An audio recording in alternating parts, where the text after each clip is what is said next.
meeting has been posted and announced in accordance with Chapter 231 PL 1975. Mr. Palladino, will you please call roll? Sure. Trustee Barrera. Here. Trustee Jacko. Trustee Munoz. Here. Trustee Sheldon. Here. Trustee Tunis. Here. Vice President Benamini. Here. President Lamparello. Here. The New Jersey Open Public Meetings Law was enacted to ensure the right of the public to have advance notice of and to attend meetings of this board, except where specifically exempted by law, in which any business affecting their interest is discussed or acted upon. In accordance with the provisions of this act, the Board of Education has caused notice of this meeting to be published by having the same advertised in the Belleville Times. Also, notice of this meeting has been mailed to the members of the Board of Education, the Borough Clerk, all elementary schools, the middle school, the high school, Hornblower Elementary School, and posted on the district website. Also, this meeting is being televised via the district's YouTube and Facebook pages. Thank you, Mr. Palladino. Can I have a motion for approval of the minutes from September 21st, 2020, closed and public session? Motion. Second. All in favor? Aye. Aye. Opposed? Moving on to our student government representative. Welcome, Carlos. Hello, my name is Carlos Munoz, and I am the Belleville High School SGO Secretary. Here is a recap of what has been happening in our school. On October 19th, Belleville High School and the middle school opened for in-person instruction. We are happy to be back. On October 18th, SGO announced the winners of the 2020 Homecoming Court. The winners were presented at the homecoming game this past Thursday when the Belleville girls soccer team faced Bloomfield. The winners of this year's court are as follows: Homecoming Queen Samantha Ferrer, Homecoming King Christian Kumbe, Junior Princess Tanya Melgar, Junior Prince Madison Perez, Sophomore Princess Carmela Urbano, Sophomore Prince Brandon Doe, Freshman Princess Emily Gomez, Freshman Prince Jake Santos. Progress reports were made available to high school students and parents on October 20th via envelopes. On October 21st and 22nd, the Belleville High School District participated in the 5th annual Pink Out, a district-wide dress down to fundraise for breast cancer awareness. We are happy to report that the district achieved their fundraising goal. Today, the district began to participate in Red Ribbon Week to show our unity and support of a drug-free America. Dress themes are as follows: love yourself, turn your back on drugs, care to a drug-free life, peace out drugs, and be strong. Thank you all. Thank you, Carlos. Moving on to items to be presented by administration. Dr. Tomko.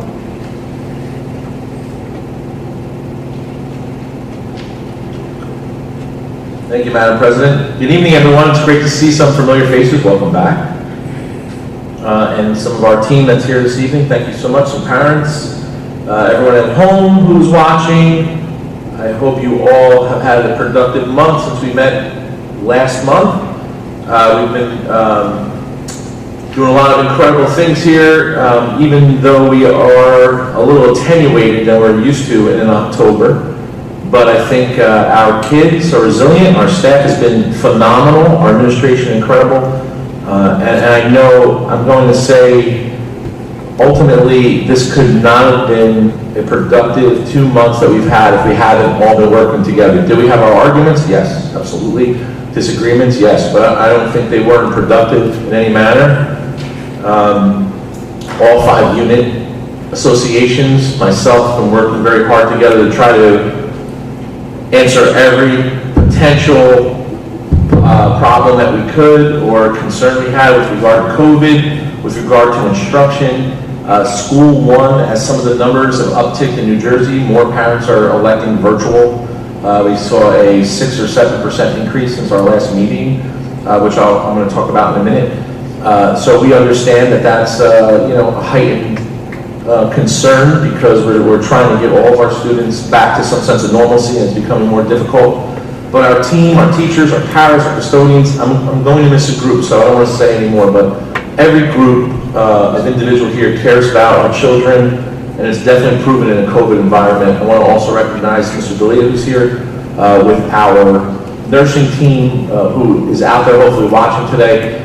working with Pat Hickey and the OEM, Office of Emergency Management in town, just an incredible group of people who are working overtime in order to keep everyone safe with the COVID-19 responsibilities. I don't think everybody understands what happens on a daily basis here. I think maybe you get an email from me or a notification from me, or you read it on Facebook, and you see the we have a positive case, let's say, or a concern or a quarantine, and everyone thinks they know what's happening, and you really don't. The contact tracing, our individuals here, our professionals here have been trained through Johns Hopkins University for contact tracing.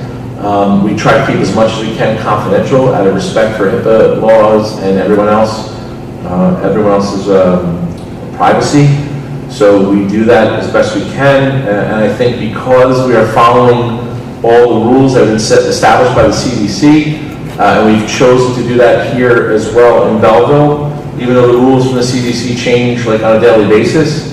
I think working with the union, working with all the unions, working with the teachers union specifically, to keep us in check with all of that has only proven to make sure that we haven't quarantined, to make sure we can keep the in-person instruction. So I appreciate everyone and all the work they've done. And I know at the end of the day, we're all working together for the same goal, and it's to try to get back to some sense of normal.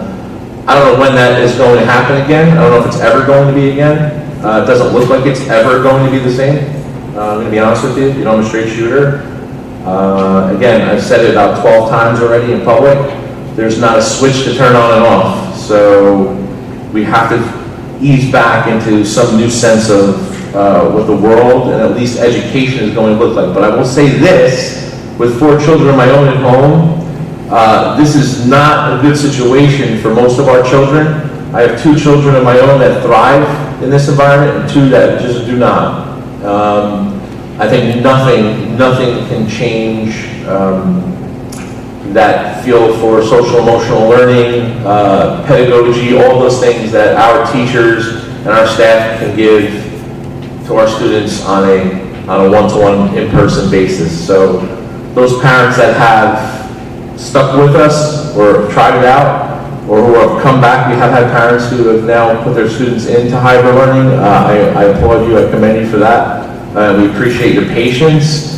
I know we're still getting some questions and concerns. Now some of the busing issues are coming in, so we're trying to deal with everything as we can in the first 2 months. So again, please just be patient, knowing that this is not normal, and we're doing everything that we can. So I will announce then that we're looking for November 15th, or in and around that time frame, where we will move all of those students who are not in person on the day that they are home per se, to go to synchronous learning, which would mean that if I'm a B-day student and it's A-day cohort day and the A students are in-person learning, the B-day students would be logging in live with their teachers.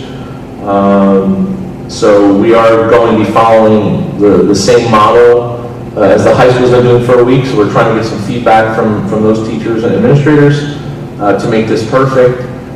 We know a lot of other districts have done it this way. We have not done it this way. We've gone to that virtual school environment to give people a true immersion of virtual learning. But this, we think now, we were hoping that all of this would ease up, and it doesn't look like it's happening. So we need to get our students more time with their teachers, and that's the only way we can do that. So more information will be forthcoming on that, but I wanted to let everybody know in a public forum that we weren't hiding it from them. But that'll be in or around November 15th. I just picked the middle of the month to start to give teachers some time to prepare for that, and we're still working out some of the kinks at the high school. I think elementary and middle school will be easier to do that. High school has some electives and some singletons and whatnot.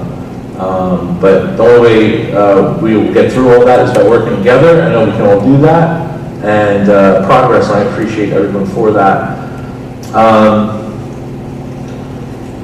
I have 2 other things here that I want to go over before we do some other presentations. We go into that. I also want to say happy birthday to my son if he's watching. I don't know if he is, but maybe he does sometimes sneak on his birthday. I'm missing his birthday today. So happy birthday to him.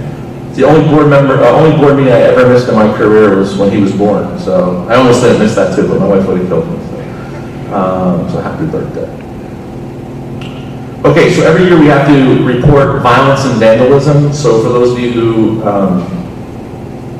have never been to a board meeting during October before, usually at October meeting, the reports, it's called an Evers report, Electronic Violence and Vandalism Report, and there's a reporting system that principals need to fill out every time there's an incident that reaches some kind of criteria. However, it's not every incident, so if a student's reprimanded or if a student's suspended, if there's a fight, it's not always reported. It is obviously documented in our system, but it's not reported to this Electronic Violence and Vandalism Report. That report's been around, I remember the first year it came out, I was a principal, so maybe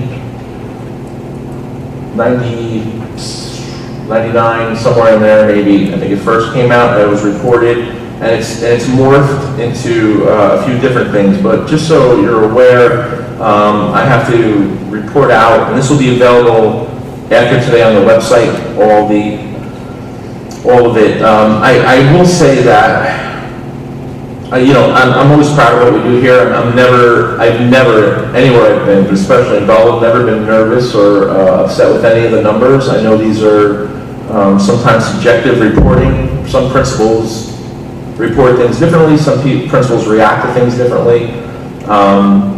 People sometimes see a high sense of high incidence of HIV cases as a negative. I don't see that as a negative. I see that as a positive.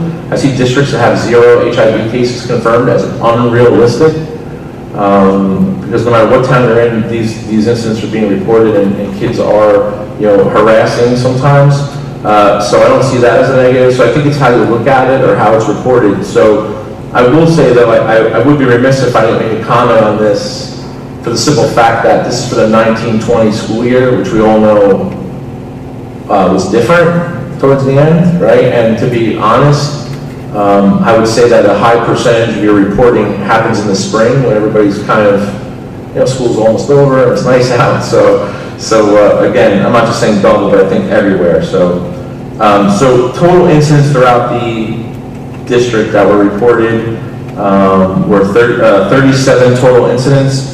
8 incidents of violence, the violence category, which talks about assaults or fights, threats, criminal threats. So we had 8 total reported incidents of that.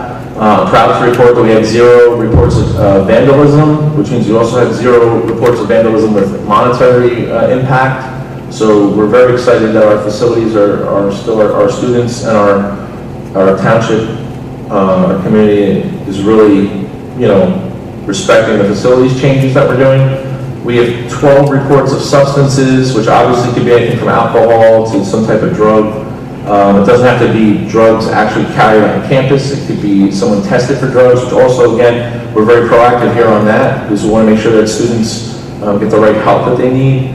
So we have 12 reports throughout the year on that. 1 report of a weapon, which could be anything from a plastic knife to a fingernail clipper, to something more serious, but we didn't have anything that was reported of that serious of nature. I would have to report that to the board.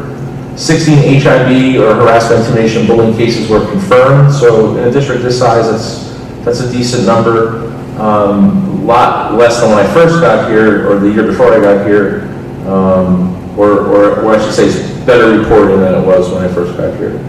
Other incidents leading to removal of a student, which was 1. That could be anything from fight or just a poor placement. And there were 19 alleged HIV claims, which basically means they were unfounded. So those will be, this report will be posted. You can see per school at that time, and that'll be available to you. We also have something new that we're going to do now monthly, which is unfortunate, but I think it's probably the best way that we could stay transparent. We are going to report to you the COVID positive cases. I said it already, I think, but just to repeat it for the record,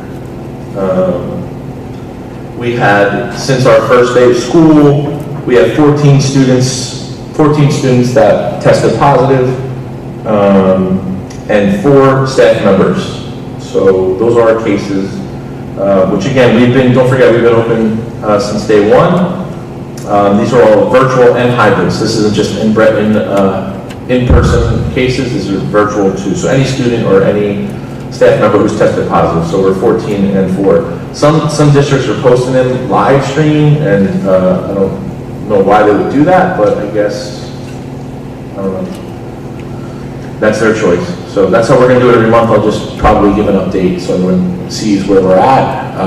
Again, we try to inform everyone who needs to be informed. I will go over it a little bit for you with regard to how it kind of works, because I know a lot of parents are a little concerned about this, so I don't know if that's some of the questions that are coming out tonight, but very simply put, a parent or a staff member or someone who is part of a school community that has an infection or a positive COVID case would be notified. So we are not notifying an entire district, we're only notifying those individual neighborhood schools or those school communities, which if you look at it the way I look at it, it makes more sense, because not that we're not worried about the rest of the district if we're in one school or another, but when it comes to health and safety, we do that. It's the same thing that we do when we try to maintain an outbreak of pediculosis, which is head lice, flu, some of those things, okay? So we're trying to handle outbreak here. Not so much just reporting, it's more outbreak. We all know what the dangers of the illness are. We've talked about it constantly since March. So we're talking more about outbreak and trying to contain the virus. So we will tell a population of a neighborhood school or a specific community of someone who tests positive. Then the contact tracers go to work, and if through the contact tracing, individuals that were identified or known to have been considered a close contact with the individual who tested positive will be contacted by the contact tracer. And that's where working with the town becomes important. It gets a little bit more difficult in working with someone or a township that's not Belleville. So if someone lives outside of Belleville, talking to their contact tracers in that town and then trying to coordinate that is a little more difficult, but I think we've done a pretty decent job doing that as well. We haven't had too many of those instances yet. And we did have, the 1 or 2 cases in the beginning where we had to make sure that some of our students have ancillary programs as well that we're not involved with, but we are definitely assisting with as a district because we have the resources. So for example, if we have a student that's on a rec team and is also in karate class and all of that, those individuals have to be contacted as well. Obviously that's not our responsibility, but we have offered anyone who needed assistance in contact tracing, because again, that's the only way to stop the spread of COVID-19.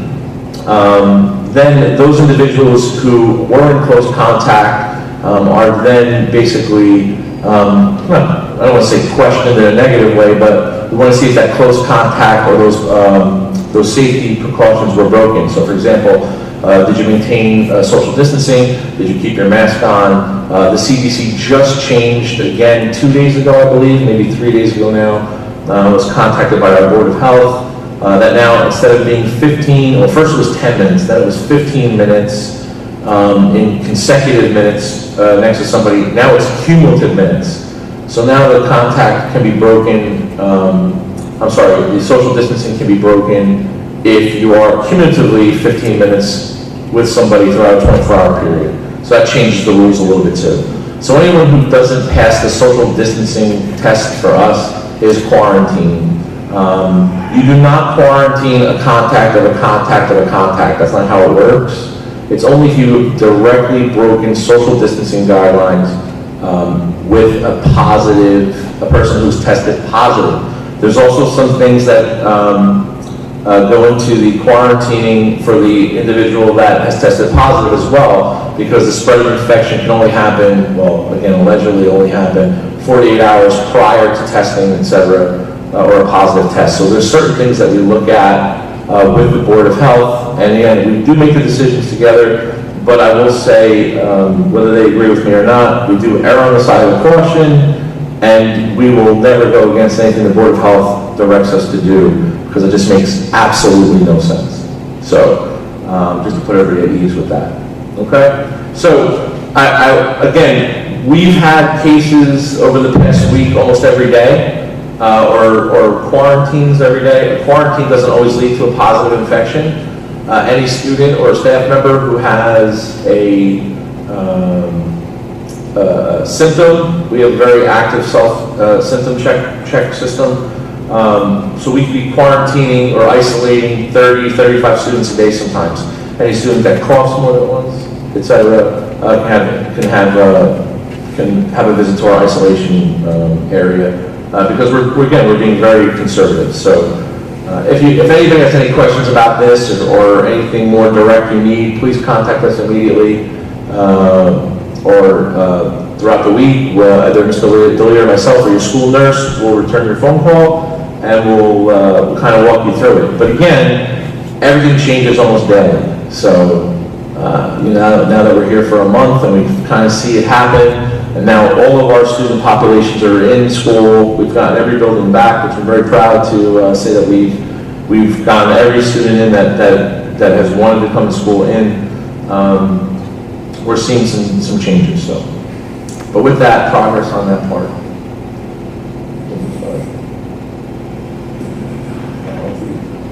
So I still have the microphone, so it's rule number 1. All right, so again, appreciate everyone coming out. We have 2 or 3 months ago, I guess, we were hoping to do a recognition for Miss Lamparella, who's our board president, and we decided to wait until school started, and her family's here today, which is excellent, but I have the honor of presenting her, well, unfortunately it's not a surprise really, but with something called the Master Board Member Achievement Award, which is an interesting thing. And I'll talk about the award in a second, and then I'll talk about Ms. Lamparella, but I just want to say that for all the, and I've probably worked with over 100 board members now in my career, and each board member brings with him or herself a unique set of tools, really, to effectuating change in an educational environment. Most board members, if not all board members, have some kind of agenda when they run. I don't mean that negatively. I mean that it could just be, I want to make a difference in my town. But usually you don't run without a platform, right? And we all have been around long enough to know that some platforms are a little bit more aggressive than others. But I think it suffices to say that an average board member who does effectuate change spends probably 40 hours on average a month doing board duties. That's a full-time job, basically, right, if you had a weekly thing. Well, Ms. Lamparella definitely spends that more in a week than in a month. I could definitely tell you that, and I'm sure her husband could probably vouch for it even more. When I first met her, before she was on the board, very quiet, right? She was running, and I'm one of those individuals that, I always give people an opportunity to show themselves, and, running for office and then actually acting in your office are two totally different things, right? I think we've proven that in Belleville since I've been here many times, right? Where we have candidates that are out there, and then candidates are different when they become board members. And I think everybody that runs for the board doesn't realize what it's like up here on the dais until you get up here. And everybody thinks that things are different out there, and they're not. They are. And then when you get up here, it's it becomes cumbersome sometimes. There's some red tape, and a lot of your thoughts and your ideas and things that you want to do kind of get thwarted or moved to the side. Well, that's not Ms. Lamparella, because I think everything that she's spoken to me about since she's been on, we have managed to do, and she has taken the lead for several rounds now as board president. So I would say that.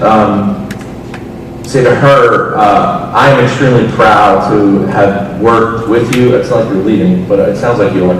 I've worked with you all these years, and all you've done for the community. And just like me, you, and everyone else up here, we have our people that are against us at times, right? They like to say stuff, they like to be on Facebook and, get onto the microphone and say what they have to do. But I think the important thing is that, we have a right to let people do that, right? People care about their community just like we do. But I think at the end of the day, and I say this truthfully, I don't say this for anything else, but I do really feel this 100%. At the end of the day, I know I can sleep because I'm doing it all for the kids here. That's why I do it. That's why we make all these decisions. It's not about me. It's not about any of you. It's about the kids in this community because that's the future of this community and our country. And I think I could honestly say that you do the same thing. I'm not disparaging any other board member up here, but I'm only talking about you right now. So you definitely do that. I'm very proud to work alongside you with that. So just so everybody knows, a master board member is a third level certification. These board members up here and in every town don't just get elected and sit down. They have to go through many hours of training at either, now a lot of it is available online through COVID, but whether county meetings, they all go through certification processes every year. So to become a master board member, it's considered a third level certification, which basically means that there's 20 additional credit hours. So it's not just an hour, it's 20 additional basically classes, so cumulatively 40 different classes, whether it be in finance, referendum, right? All these different areas that you can learn about to make your community better. Basically, you cannot be considered until you've served for a year under all of those credits. So you have to also attend at least 8 county meetings, which is difficult for many members to do. 2 delegate assemblies, which are state assemblies, 2 annual workshops, which we unfortunately missed. Well, I guess you did attend this one last week, but it was virtual. But the regular workshops, there's a lot of information going through those things. 3 statewide professional development programs, no violation of the School Ethics Act, which I can vouch that has not happened. And you either pass an exam or a portfolio. I believe you passed the exam, correct? There's a pretty difficult exam, I know, that you have to pass. These individuals set vision and goals that measure success in the district. They communicate their actions to the community. They work together as a team, master board members, to make sure the rest of their board is, keeping up with the goals that they've set in the beginning of the year, or the strategy, or the strategic plan that was set. Pay attention to finances and other fiduciary measures to make sure that the fiscal health of the district is maintained. Focus on student achievement and implementation of policies. And they advocate at the state, local, and national level, which I know Ms. Lamparello and I have had some serious conversations about certain resolutions that she was hoping to get on to the board at certain times. We may still see some of them, but they've been up there.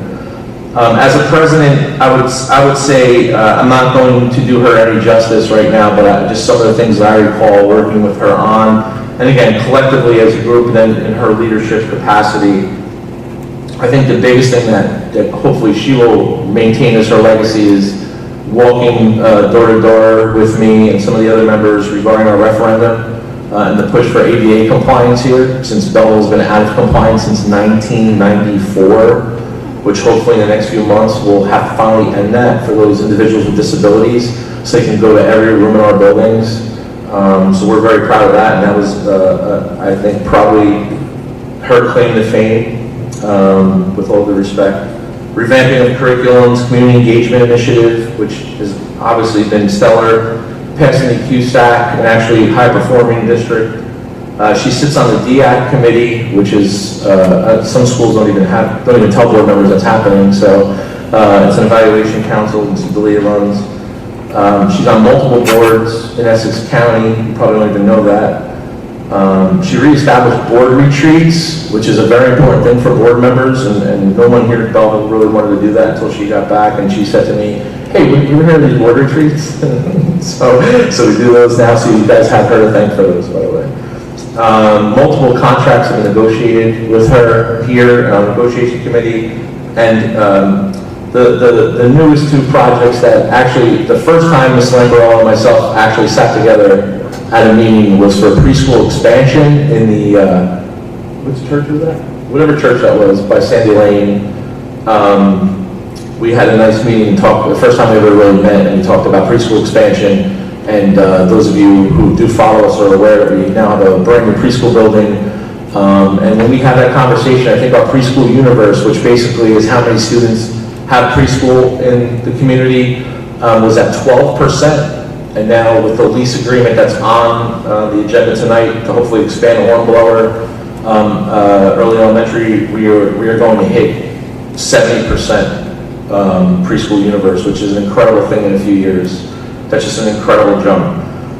So she had a major part in that. And then Clearman Field, if you guys haven't passed no one's passed Clearman Field recently, it's going through some major renovations to be a spotlight of just the community, everything we possibly can. So, I don't know, without further ado, I guess I still don't do any justice, but New Jersey School Board Association Board Member Academy, Christine Lamparello, Belleville Board of Education. You are among the elite group of school board members who have completed the requirements of the Board Member Academy program and are hereby awarded the designation of Master Board Member May 2020. So congratulations, Ms. Lamparello.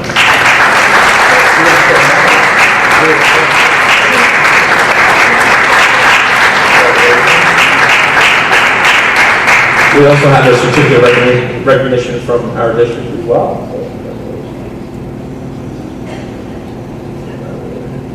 And Ms. Meany, did you want to? Yeah, definitely. I'll exaggerate a lot of what you said. On behalf of myself and the Belleville Board of Education members, it is a lot to take on I just get to become a master board member, looking at the requirements and the list that Dr. Tomko went through, attending workshops, meetings, taking the examination, all of this on your own time, of course, because it was solely voluntary, and I sit here and I see your family there, knowing as a board member and the rest of the board members where you can find that kind of time and dedication just shows the type of person that we have here. So with that said, we do have some flowers and a card for you, but also, you know, we're so excited. I hope this doesn't mean that you're going somewhere, because we really need to keep this knowledge contained here. You're an asset to the Board of Education and to the whole district, Chris. So we really appreciate that you went ahead and got this education and have enlightened us on the so many things that you have learned.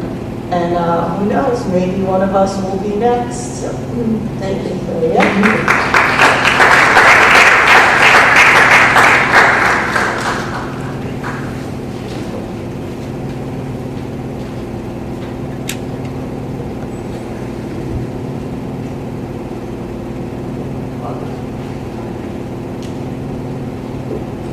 Thank you. Thank you, everybody.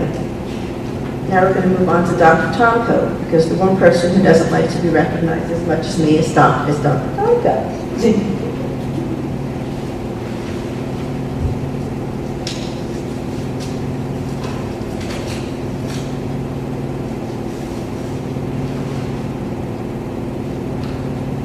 So this year, Dr. Tomko was chosen as the Essex County Superintendent of the Year, which is, I don't even know if we've ever had a superintendent be the Essex County Superintendent of the Year here, so this may be a first for us.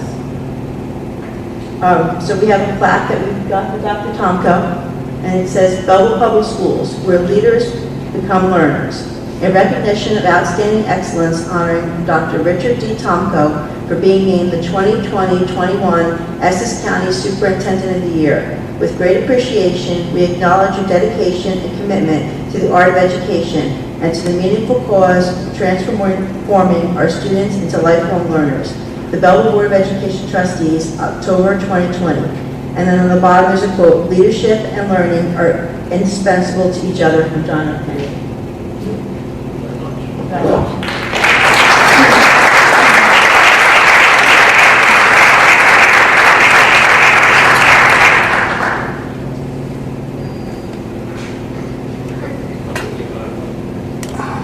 Okay, at this time we're going to move on to the report from the State Monitor, Mr. Egan, and that's going to come from Matt.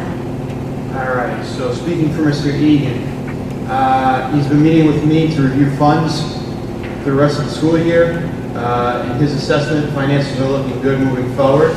through June 30th of 2021 without having to make any cuts. But him and I will continue to monitor as we progress throughout the year. Number two, he wanted everybody to know that the audit has begun, but due to demands on the auditors with COVID, audit may take a little bit longer than normal as the auditors are doing both the municipalities and the Board of Eds at the same time. Him and I are very hopeful that we're projecting to put surplus in the capital reserve from year end of June 30th, 2020. Him and I, he did, reviewed the resolution on the agenda with Dorsal Realty. He's looked over all the paperwork and the proposals that have been presented. He's also discussed everything with his superiors in Trenton. They've approved or an approval of the lease. They think it's very positive for the district and the community and most of all the children of Belleville, and he echoes their thoughts. And then in closing, he just wanted to pass along that he regrets he couldn't be here in person, and he'll hopefully see you next week, or next month, excuse me. Thank you, Matt. Moving on to remarks by citizens, can I have a motion to open for public participation? Motion. Second. All in favor? Aye. Opposed? Remarks regarding agenda items that are relevant to the educational system. A participant must sign in and be recognized by the presiding officer and must start his comments by an announcement of his or her name, municipality, and group affiliation if appropriate. The individual called shall proceed with a maximum of 3 minutes. All statements shall be directed to the President of the Board of Education. No participant may address board members individually, as well as the opportunity for the community to come here and be with us in person. We also gave them the opportunity to email any concerns, and there were no emails for this public comment session. Mr. Del Garcia?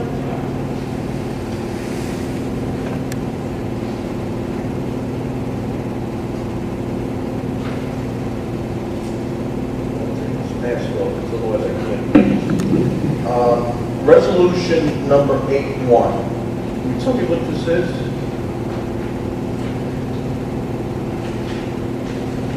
Excuse me? 81, yeah. This is a high school curriculum course? It's like an elective course. Would they get college credit for this by any chance? This one I do not believe has college credit. Okay. All right. Number 96 says something about a Belleville High School fundraiser. How is this going to take place because of the COVID-19 situation? That we're confirming. That already happened last week. It was a coffee house out in the outdoor amphitheater. What was already took place? And very successful amphitheater. All right. 10-9. Are these panels going to be bought or are they going to be leased?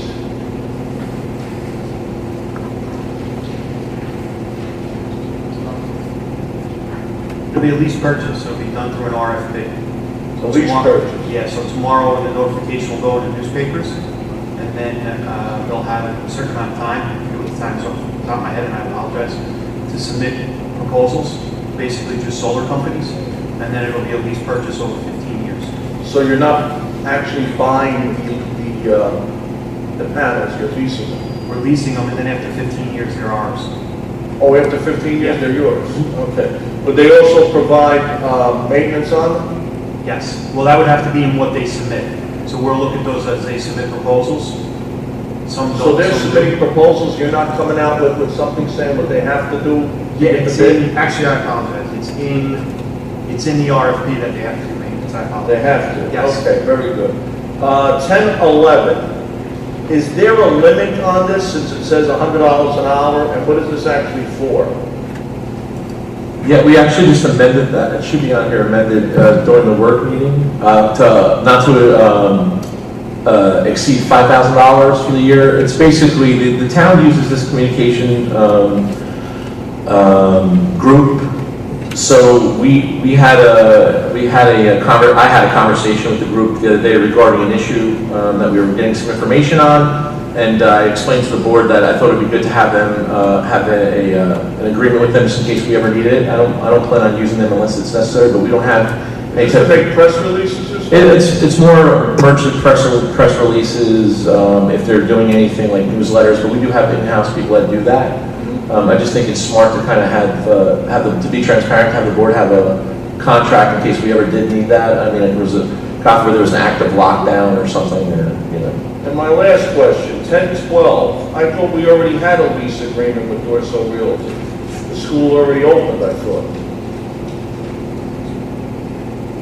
This is I'm sorry, 10-12? 10-12, yeah. Yeah, so tonight on the, we are also now looking to expand the Hornblower property, if you want, for lack of a better term, to another area of that establishment down there.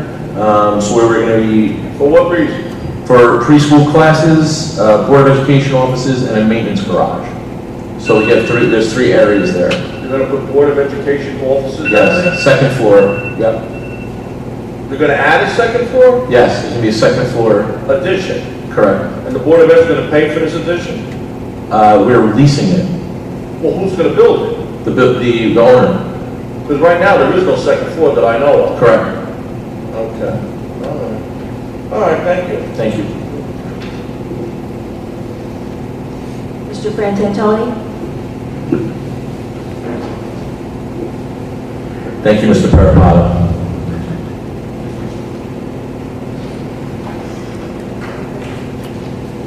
I also want to address Resolution 10-12, but first, I have to address you, Dr. Tomko. You said some people just like go on Facebook or come here before the microphone. Personally, I've been doing this for about 48 years. And the reason we do it with concerned citizens who want a better town, municipally and the Board of Education and all.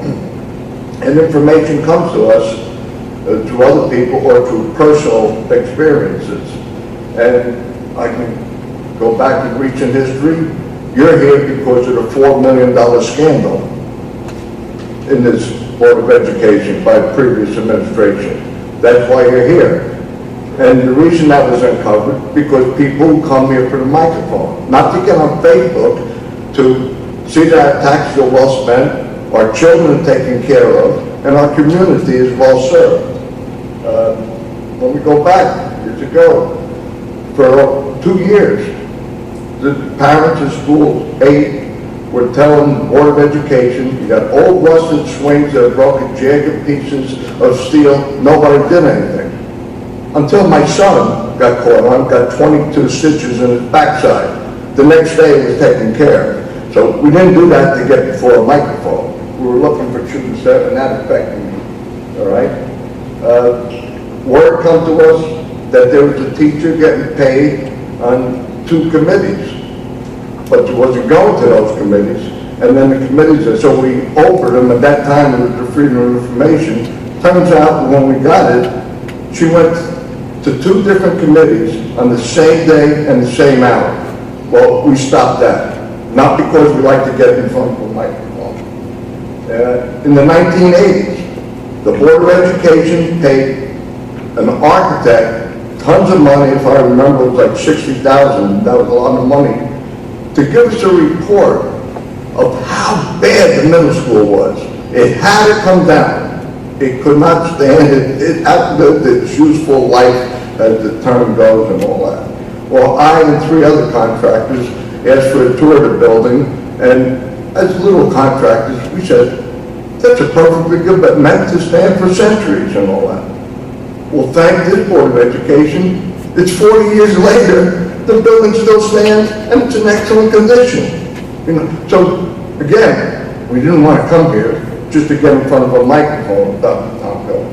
And in 1988, as a commissioner, when the voters voted down the school budget,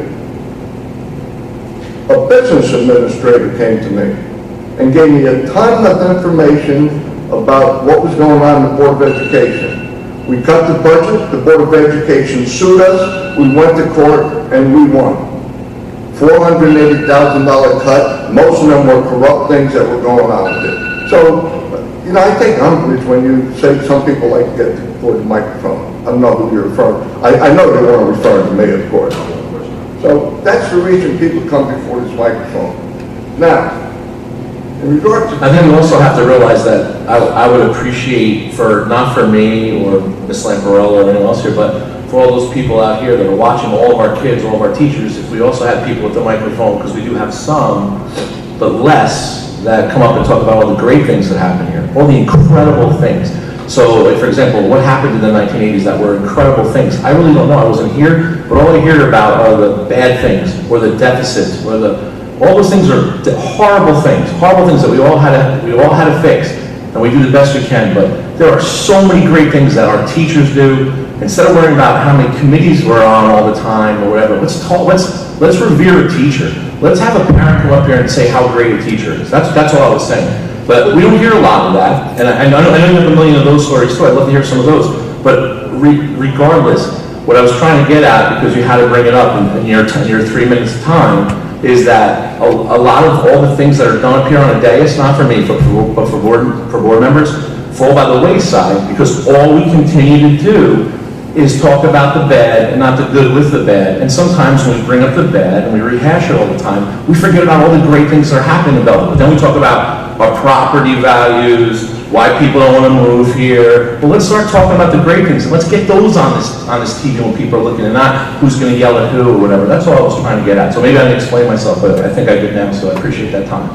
Well, you see, I haven't been here much the past year, I understand. but I have been in almost every meeting for 30 or 40 years before that. And again, I've the seen- conversations that we've had, Mr. Francatoni, have really helped me get a picture of the reason why I'm here. You hit it on the head. I'm here to try to change the face of Belleville, and I think we did a great job. And all of you have helped us do that. You know, and we argue, we do that. We have, you know, we had a whole group of citizens at Clearman Field, and that whole thing to talk about not doing that project. The best thing that happened to that is now I'm going to give them parking, because that's what they were complaining about. I didn't know. And now everybody's like, oh, thank you so much, and that's a positive thing. So yeah, out of some of those concerns do come positive things, but I really think that our kids, especially now in COVID-19 is taking away so much from our kids, our teachers, our families, that we need to hear positive stuff. And that's what I hope I hear tonight, hear some positive stuff. I can't expect that, because I don't, but I hope we do. What's going on out there with these families that are making it? We're going on with these kids, they lost their proms, their graduations. We're doing everything we can for that. That's all I'm saying. So when we're up here and we become master board members, or we spend hours and hours talking about what can we do for our kids, what can we do with the unions, what can we do? I just think those are things that have to be revered. So that's the only reason why I brought it up. So again, appreciate that. Again, having attended all these meetings, I think that more people come to this microphone to praise the Board of Education than the negative stuff. So maybe you didn't experience that when you were here, but we did.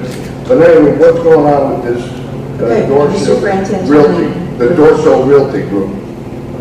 I mean, this is unbelievable. What are the figures? How much rent are we going to pay them? Who's paying for the construction? Mr. Frantantoni, your time is up. You can come back up in the next session. No. You have about 5 minutes. Well, Mr. Doug Gershie didn't get a complete answer either, so I'd like to know if you get that information within the next couple of minutes. I'd like to hear it. So you know what, Dr. Tomko, would you please give us a detailed explanation of the Lower Elementary School? Thank you very much. Okay, so as you all know, we for the first 2 years of preschool expansion grant, we were not eligible to do that because we didn't have any space. We worked diligently with a lot of different builders in town, and I've been to almost every empty property possible here to try to increase our preschool universe. We were successful in finding a part of the State Fair property that was vacant. I guess it was a furniture appliance store, or whatever it was. And we actually saw that to be possible space. And after working with the Realty group there, and talking about some changes, putting up some walls, it is definitely a model preschool right now. After that was successful, and we all know last year we had a few discussions at board meetings with regard to that. We realized that behind the adjoining area, there is a tremendous amount of space that can be also converted into preschool space. So in looking at some of that and working with the grant numbers, seeing how many kids we could fit into that area, I think we came up with an additional 9 additional preschool rooms. And then we realized that instead of putting money into a maintenance project that we had down for the Buena Vista property that we own, We could keep some of that in capital reserve in case we needed it for referendum, finishing up some of the referendum projects. And then also, an idea that we had several years ago is to expand our life skills program and to utilize the board office to create that program into a life skills program, which would be for special population students who need to learn, you know, different routines to be successful in practical art skills in life. And right now we have a program Mr. Klein and Mr. Vargas put together. That's a fantastic program. It's just a little bit too small, and this would be great. We could have an apartment in there. They can learn, you know, skills when they live on their own, kitchen area, just different things, maybe a mail room to help us in the district, different things that the special population students can use. And it does bring in some tuition students. We've also, they have also done an excellent job keeping students here so we can save on tuitions there. So all three of those things combined culminated into this lease agreement that you see here tonight to renovate that space and enter a lease so we have those rooms, a board office, and to house our business and academic areas, and also a maintenance garage to take care of our trucks and buses. Do you know the numbers on it? Mr. Powell didn't give you the numbers on it right now. So, at first, keeping in mind with expanding on all of what Dr. Conklin mentioned, this will enable us to get rid of the trailer that's at school number 10. We'll also be able to move transportation offices down to Hornblower with the board office site and the superintendent's office and the maintenance garage. So, breaking it down in the first year, which will be the remainder of 2020, 2021, which will be January 1 of 21 until June 30 of 21. The lease for that will be $180,000. We are, for anybody panics, we already have money that's in this year's budget that Dr. Antonko and I had earmarked to rent a space in North Arlington for a maintenance garage. That fell through, so that money will now go towards renting the space with Dorsal Realty as he begins to transform the rest of his building into preschool space, maintenance garage, and board office space. Matt, Yeah. that $180,000 is for the whole time from January to June, not monthly, correct? Correct. That would be $30,000 a month, to be a little more clear. In year number 2, the rent will be $742,000. That breaks down to $492,000 for the preschool space, and then $249,000 for the BOE and the garage space. Now, what Dr. Tomko and I have been doing with Mr. Vargas is having discussions with Trenton and the preschool people on funding for the preschool. So we are pretty confident that all of the money for the preschool will come out of the grant. For our side, for the board office side and the maintenance garage side, we will take the money, the $180 that's already been budgeted, and then we have things that are going to be falling off the books at the end of this year, which will add to that lease so it won't impact the taxpayers. In year number 3, the lease is $837,600. That's $267,600 for the board office area, $570,000 for the preschool area. Same philosophy moving forward in year number 3. Year number 4, the lease is $869,700. That splits down to $272 for the BOE garage area and $597 and change for the preschool area. Same philosophy again moving forward in year 4. And then lastly, in year number 5, the lease breaks down between 2024 and 2025. The lease for the year will be $902,100. Splitting that down, it's $621,000 for the preschool, $280,000 for its garage area. And again, the money would just keep moving forward, budgeted in the general fund, so it doesn't impact the taxpayers, just increasing it a little bit as things fall off the wayside. And the preschool money would come from whatever we get in preschool education aid.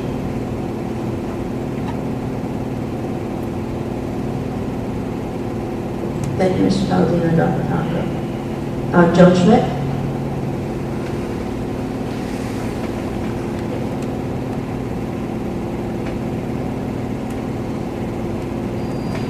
Joan Schmidt. I didn't absorb everything at once. We should have had papers in front of us so we could read it ahead of time. That's transparency, not given to us now. Now, how long is this lease going to be for? Did you say 5 years or 6 years? Did I get that right? 5 years. What happens after that? the board has the option to renew for another 5 years. Okay. It'll just Now, be- did you say something about a grant? How much are we getting on the grant? The preschool education aid grant, we currently get about 3 million, give or take, and then we're earmarking about another 2.5 going forward. It's 5.6. 5.6.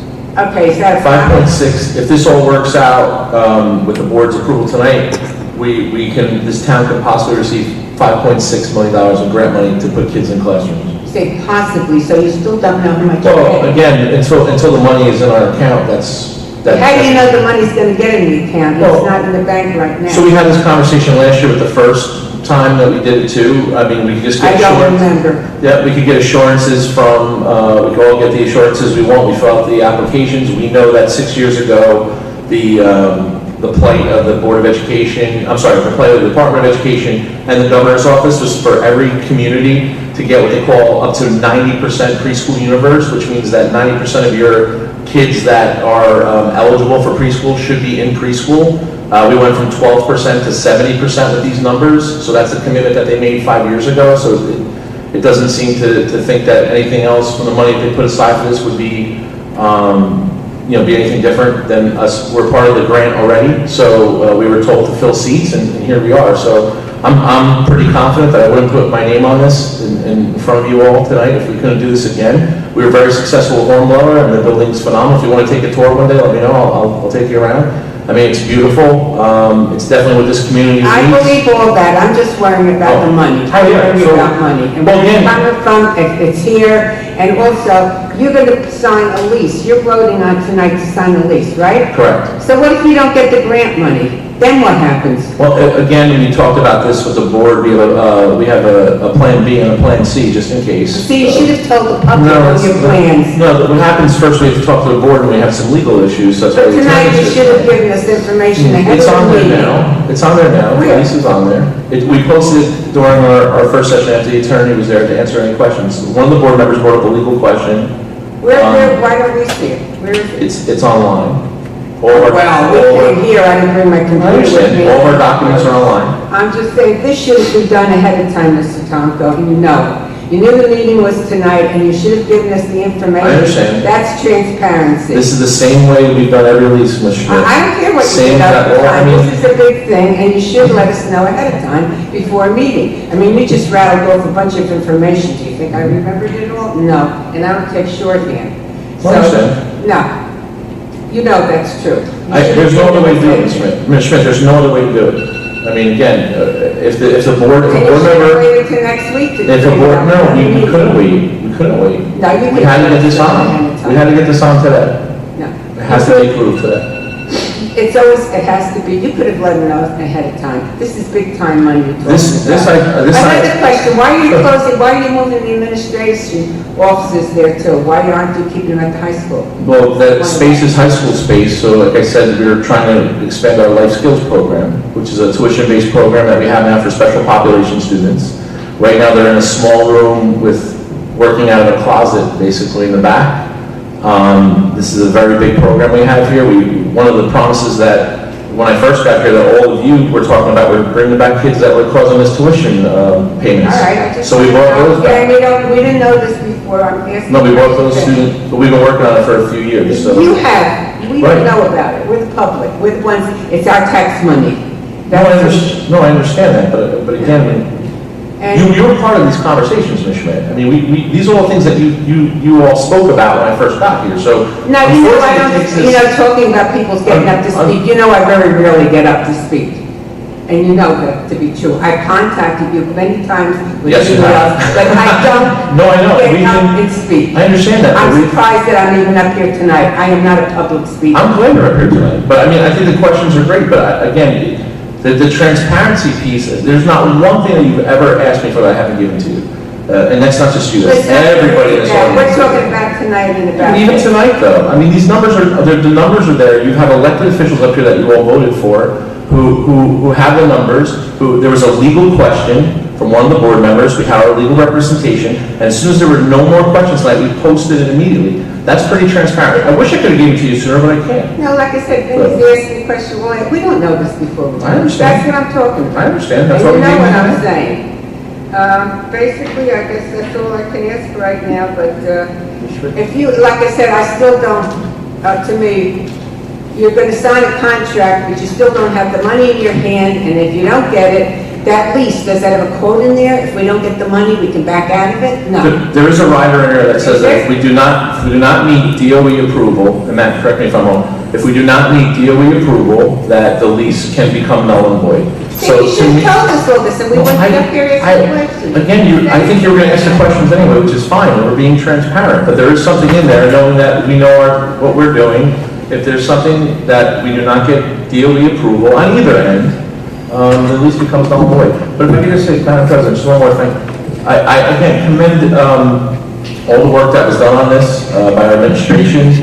One of the jobs of any board, of any community, is that about the kids, and to put more of our children in classrooms is the ultimate goal. So again, hopefully we have enough votes tonight. And by doing that, by putting more kids in chairs, we have to, unfortunately, expend monies. These are grant monies that we've always agreed with. Even Mr. Frank Tantoni said it's not free money, it's your money, right? Grant money is also your money from other tax areas. So let's get some of that back in Belleville now. Instead of giving it to another town, let's take it here. And that's our suggestion to the board. Somebody else is going to jump on $5.2 million. Why shouldn't Belleville taxpayers get that money back, recoup that money? So that's our recommendation for tonight. Do I have a motion to close public participation? Motion. Second. All in favor? Aye. Opposed? Moving on to resolutions, can I have a motion on personnel 1 through 26? Motion. Second. Any discussion? Hearing none, Mr. Palladino? Trustee Barrera. Yes. Trustee Munoz. Yes. Trustee Sheldon. Yes. Trustee Tunis. Yes. Vice President Benamini. Yes. President Lambrou. Yes. Moving on to curriculum and instruction, can I have a motion? Motion. Second. Any discussion? Hearing none, Mr. Palladino? Trustee Barrera. Yes. Trustee Munoz. Yes. Trustee Sheldon. Yes. Trustee Tunis. Yes. Vice President Benamini. And President Lambrou. Yes. Moving on to board action, board policy, can I have a motion on 1 through 9? Motion. Second. Any discussion?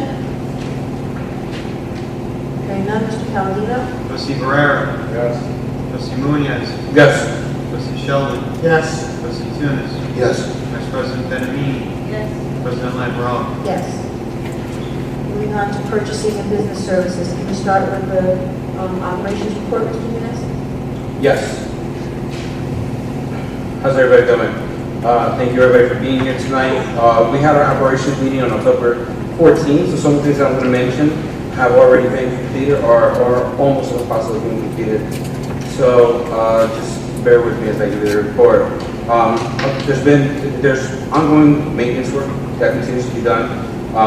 We installed air exchangers in the Science Center, ongoing installation of the LED lighting in school number 7, ongoing work on the amphitheater project, installation of new shampoo faucet in the cosmetology room, painting and cement repair for new steps at school number 8, install Connie Francis auditorium lettering, ongoing repair for classroom walls at school number 4, ongoing work on 3rd floor, school number 4, closet storage shelving at Hornblower, ongoing work orders, winter prep for all vehicles, and change order, get ready for the winter time.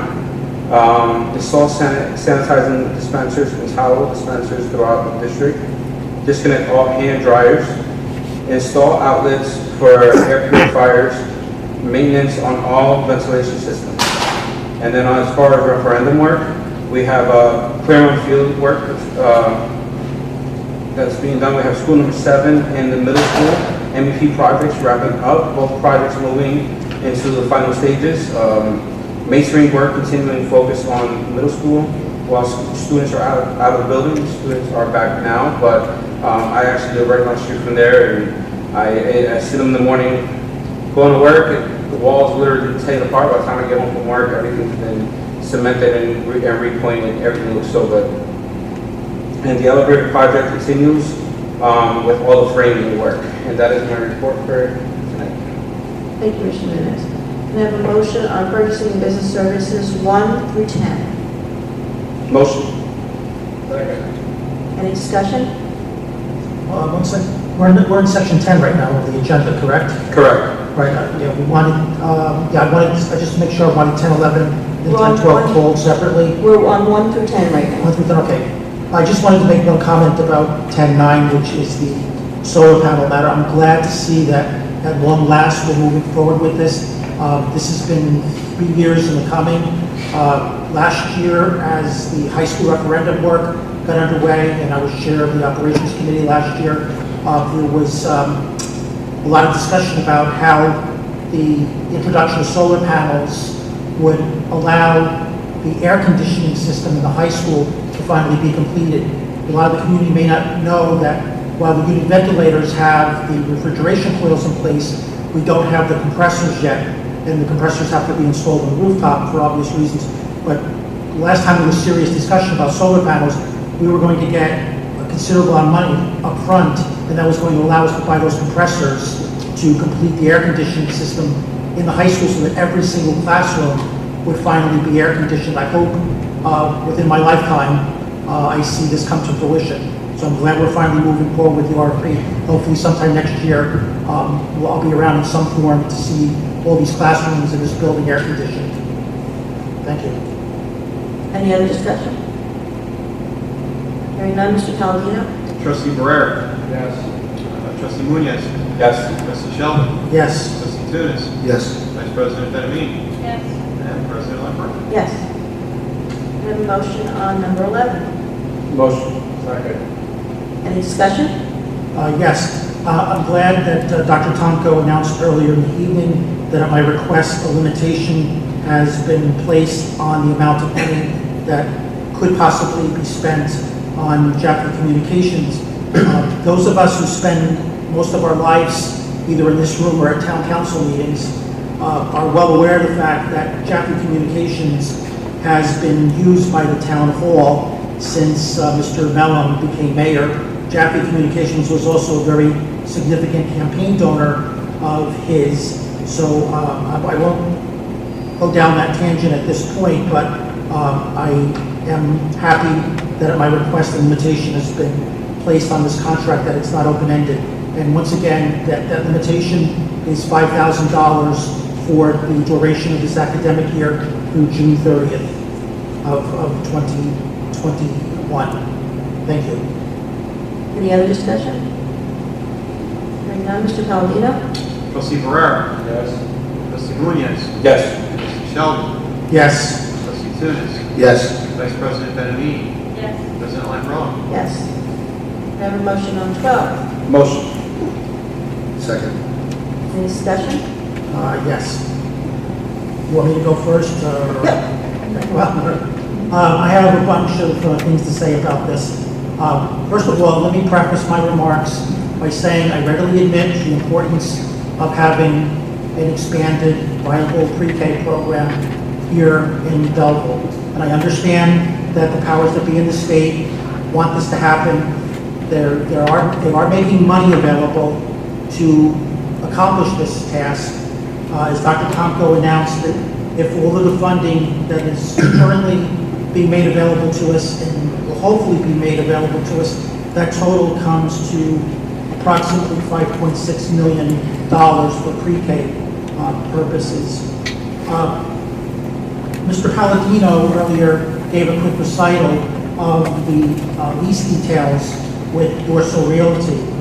But I just want to add here that by the time this project, if we go forward with the expansion, really comes to fruition, by year 5, Dorsal Realty will be paid a little over $1.2 million a year by the Board of Education. That not only includes the expansion of the premises to include the new pre-K buildings, the Board of Education offices and garage, but it also includes the current $300,000 a year we're paying Mr. Dorsal for the current Joshua Hornblower School. So when you tally up all the numbers by the end of the 5th year, and we are entering into a 5-year contract with him if this gets approved tonight, he will be getting $1.2 million at the very minimum, because he also, inside the contract, there are contingencies to increase the rental amounts based on the consumer price index, which typically goes up 2 to 3% a year. So he's going to be making more than 1.2 million, probably closer to $1.4 million by the time year 5 of the first lease comes about. So let's just now consider some back of the envelope accounting numbers. The $5.6 million total that we have, if everything falls into place, 1.2 million of that are lease payments. So that leaves us with 4.4 million to actually provide services. Now, we already have 5 classrooms in the Joshua Hornblower building. We are planning to add another 9 classrooms to this expansion. And as was already commented, the proposal tonight calls for the construction of a 2nd floor on the current building on Main Street. Those retail stores, pizzeria, there's a pet store there, etc., those are going to stay in place. The addition on the 2nd floor is going to be used for board offices and some of the pre-K space. With just this number of classrooms, when you consider teachers and aides, you're looking at least 28 employees, and we have other pre-K efforts underway elsewhere in the district. We also have to hire custodians, security, nurses. There are lots of other personnel that have to be hired along the way to run these buildings. So, when I do the quick accounting, we are very, very close to exhausting, if not going slightly over what may be available after the rent payments are made. And Mr. Palladino also said, well, he's expecting some extra monies to come through as other things come to a closure. But let me remind everyone that at least for the next 4 years, we have to pay the Essex County Improvement Authority over $700,000 a year for the Claremont Field project. We still have at least four more years of payments to the state for the $4 million loan they gave us back in 2015 to bail us out of that hole. So right there we have $1.1 million already tied up with whatever magical extra monies that are lurking somewhere between the cushions of a sofa in the board office. So I just really I worry that all of these grants, even if they are realized, aren't going to be enough to cover the expenses of this expansion. At the beginning of this year, when the board was considering the Hornblower School, I was the only one who voted no. Not because I was opposed to pre-K, I was really doubtful about the finances. And during that discussion, Dr. Tomko and our state monitor, Mr. Egan, talked about how these monies are not grants now, they're aid, and once you get them, they're essentially locked in for perpetuity. But in January, long before any of us had heard of the word COVID-19, I asked, well, what happens hypothetically if some crisis appears during this year or at some point in the next 4 years, and the state has to bail out, they can't give us this money? And Mr. Egan kind of laughed at me, he kind of mocked me and said, oh, you're being ridiculous. You're talking about hypotheticals that will never happen. You're talking about a meteor hitting the earth. Well, within 2 months, we were all being clobbered by COVID. And over the course of the summer, Governor Murphy has warned everyone in the state that if COVID comes back, if we have a recurrence as severe as what happened back in April and May, and the state lost $10 billion of revenue. If push comes to shove, he and his treasurer said that they're going to have to start making draconian cuts in things like pre-K aid. But when we move forward with this project tonight, no matter what, Mr. Dorsal is guaranteed 5 years of payments. Come hell or high water, he gets his money no matter what happens to the rest of us here in the state. Again, I want Belleville to have a robust, comprehensive pre-K program, but I'm really worried about the finances. And our jobs here as trustees is just not to expand the school system and provide more services to students. We also have to be cognizant of the demands made upon taxpayers. Now, this year alone, because of what has happened as a result of COVID, the municipal tax increase and the Board of Ed tax increase. In fact, Maple, I argue passionately for us not to increase the school tax levy. But the average household in Belleville has seen a $500 increase in taxes.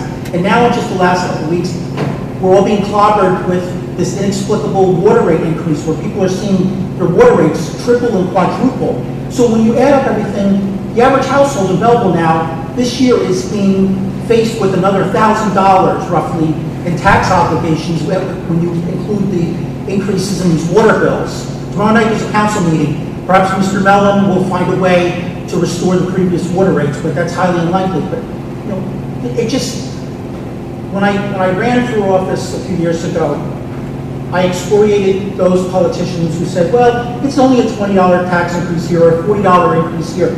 But the totality is a death by 1,000 taxes.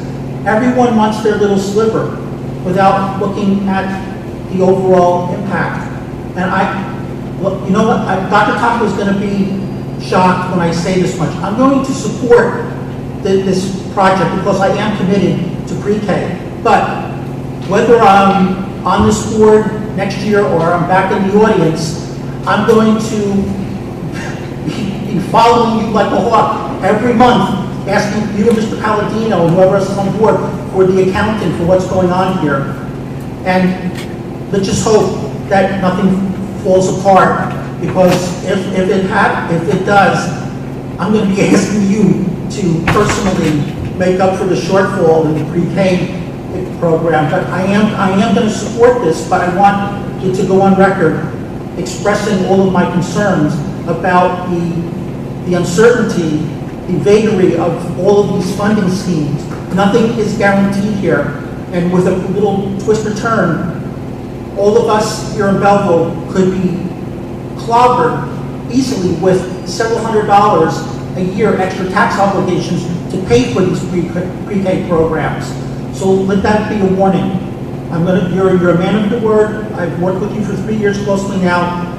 I always try to give you the benefit of the doubt. You're guaranteeing me that the Booker family has told you that this is good as gold, and I'm going to hold you to that word. So I am going to vote in favor of this.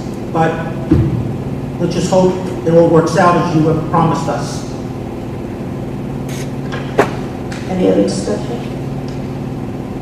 Hearing none, Mr. Palladino? Trustee Munoz. Yes. Trustee Sheldon. That's with all of my comments noted. Trustee Tunis. Yes. Vice President Benamiki. Yes. President Lambrou. Yes. Moving on to finance, can I have a motion on 1/2? Motion. Second. Any discussion? Hearing none, Mr. Palladino? Trustee Munoz. Yes. Trustee Sheldon. Yes. Trustee Tunis. Yes. Vice President Benamiki. Yes. President Lambrou. Yes. Can I have a motion to open for public participation? Motion. Can I get a second? Second. All in favor? Aye. Aye. Opposed? Remarks regarding any items and issues that are relevant to the educational system. A participant must sign in and be recognized by the presiding officer and must preface comments by an announcement of his or her name, municipality, and group affiliation if appropriate. The individual called shall proceed with a maximum of 5 minutes. All statements shall be directed to the President of the Board of Education. No participant may address board members individually. Once again, we offered for the community to email in any public comments. We did have one comment for this section. Dr. Tomko, will you read that?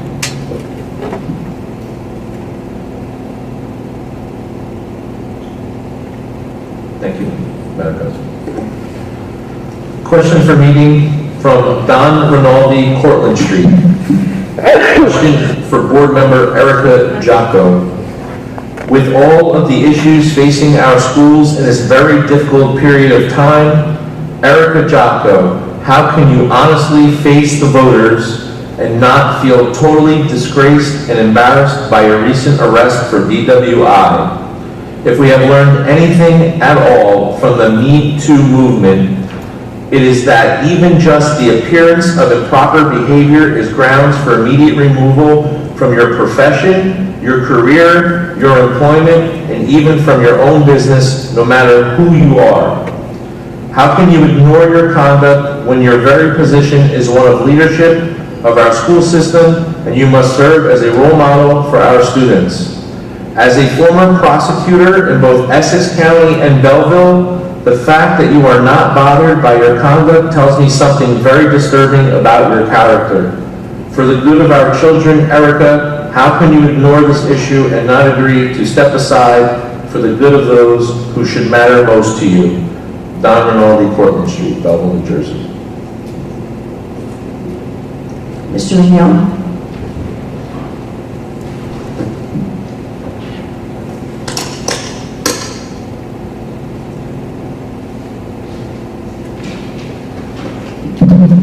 Good evening. Yeah, I'm going to start off by saying many of you up there don't realize this or might not be aware of this, but Dr. Tomko received his Superintendent of the Year award solely because he has to deal with me on a daily basis. So you're welcome.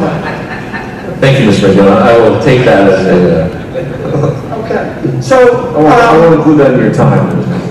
Jokes are allowed. All right, so I just, speaking out of transparency, and again, I'm not going to be, this is not a negative talk at all, just a talk for us to all be transparent, because as the association leadership and the teacher in town and staff members in town, I speak on behalf of the students in this town, and I'm sure most of the parents. We know the CTC is making daily changes. We know that. We just don't know what they are. Okay, I'm the head of our Teachers Association, and I don't know what they are on a daily basis. Okay, so there's so many questions we have on this, and I really wish that the board would take the initiative to make this transparent to all community on all of these changes. For instance, how do we find out what these daily changes are? What does the Department of Health consider an outbreak? I know that we have, I think, 3 or 4 different cases in school 4 alone. But I'm sure that the reason why we're not shutting down school 4 is because it's not considered an outbreak. But what is an outbreak? I can't answer that. I can't tell my staff members that. I can't tell parents that, because I don't know the answer to those questions. And I think also on that topic that we need to be better than the CDC. Because, you know, the CDC is, in many people's opinions, mine alone, or mine in particular, is very political at this point. I mean, you're trying to tell me that it's not just common rationale that if you spend, 4 increments of 5 minutes in front of a person who is COVID positive, as opposed to 15 minutes, straight, that you're not going to be you're not going to have a better chance of that transmission of that virus because you spent 20 minutes in total as opposed to 15. I mean, everyone knows that. So again, the rule in itself, I think we need to be better than that. I think we need to protect, in the interest of keeping our schools open and giving our kids the education they need, we need to be better than that. I know Doc and I have been talking about ventilation issues. It looks like we're going to have our MERV 13s coming in by the end of the month.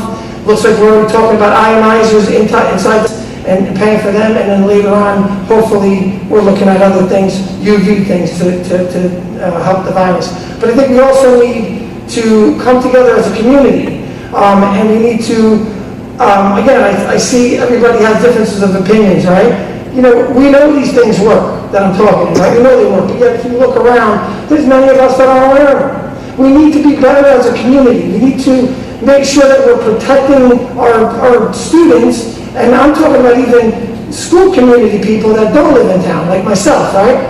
We need to just make better decisions. We need to conduct our lives better, and it's for the goodness of our children, so that our children can stay in the school system. Okay, social distancing, in case no one knows this. The Belleville Education Association, which is your teachers' association, we took the initiative on social distancing inside our school district. We made a video, We send it out, we go into classrooms, we let teachers know that they are or are not socially distanced in their classroom. Because the bottom line is, when the Department of Health asks the district if we're socially distanced, if we're not, then they have to quarantine rooms. If we are, as far as I know now, because it changes every day, we don't have to quarantine rooms, we just have to quarantine individuals. Champions, big worry for me. Champions, how now we get the answer on this, Doc. Champions is a outsourced, or not an outsourced, but a private, I don't know what we could call them, but they're like a private business. Okay, daycare provider that uses our schools during the school day, and I would like some questions answered. Who supervises them? Who guarantees that they do social distancing? Who takes care of all that? We have to have, no one can tell me that we don't have any idea of how they use our schools. Is there students that are coming from one building into that building, into another building, just to go to a Champions program? So are we mixing the populations?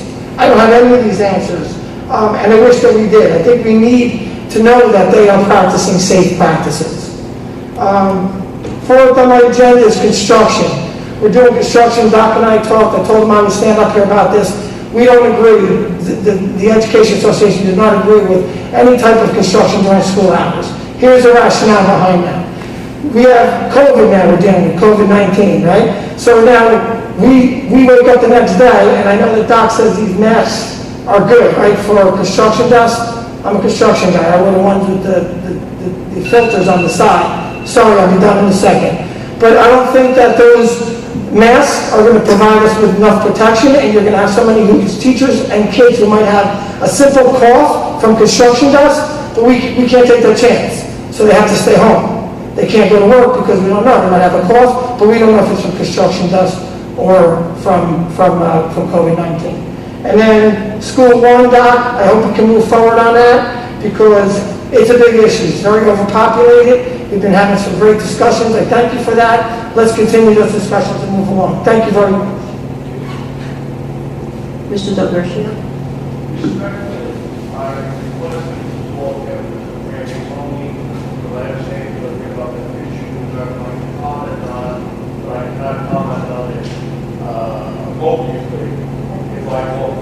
Okay, Mr. Frantantoni?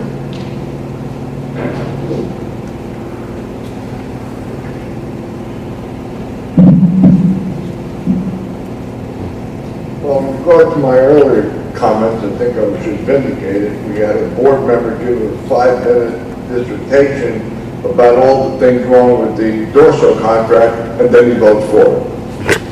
So that's all good. But through the chair, I want to address the board members. Some may be young, maybe you don't remember this stuff. We got major problems with our school system in our state. Our state's in serious trouble. I don't know if any of you remember the SCC, the School Construction Corporation, that great entity that our legislature get $8 billion, $8 billion to build new schools and renovate it. I don't know if you know about all the corruption in that program. Tons and tons of corruption. They didn't know where all the $6 billion went to and all that. And then, recently, in the recent years, the SDA, the School Development Authority.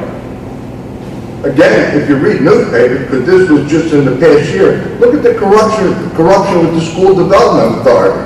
I mean, the governor appoints a director, the director fires all the experienced people and hires all her family members and friends. And then she had to resign a few months back in the past year. This is what we're talking about in New Jersey. Now, in regards to these grants, I don't know if any of you board members actually take the time to read the criteria. I've been involved in government since 1968, for 50 years, and every grant says subject to annual legislative approval. Just look at the home rebate grant. In many years, the government didn't have the money, they eliminated it. In other years, they gave us a $500 grant. Next year, we got $250 grant. It's not guaranteed. Okay? It depends. Right now, I will not follow them, but more than half of my family left New Jersey. I'm the oldest of 7. They just couldn't afford it. They're younger. And then they got much better lives and much cheaper now. I'm hanging around and not getting rid of me. But this is, you guys got to pay attention to it. I hope you could re-vote on that thing, because that Dorsal deal is a bad deal. We have homestead rebates I told you about. We've got grants for police, to hire police. And I told the council, read it carefully, it says 2 years. Oh no, in 2 years if we won't get the grant, we're letting the cops go. Well, we didn't get the grants, but the taxpayers are paying for the cops. We get fireman grants, right? We get recycling grants, and now they cut back on recycling grants. So these things are not guaranteed. But what I want to bring up now is this clearance field. Clearance field, your people went ahead without notifying the public, without holding public hearings, without going to the planning board. Then I went, when I saw the pre-construction meeting back in September, I believe, and all that, I said, what are they doing here? So I went down to New Street, nobody was notified. A board member told me, wasn't notified because according to Google Maps, I wasn't within the 200 feet. I said, no, nobody was serviced with that and all that.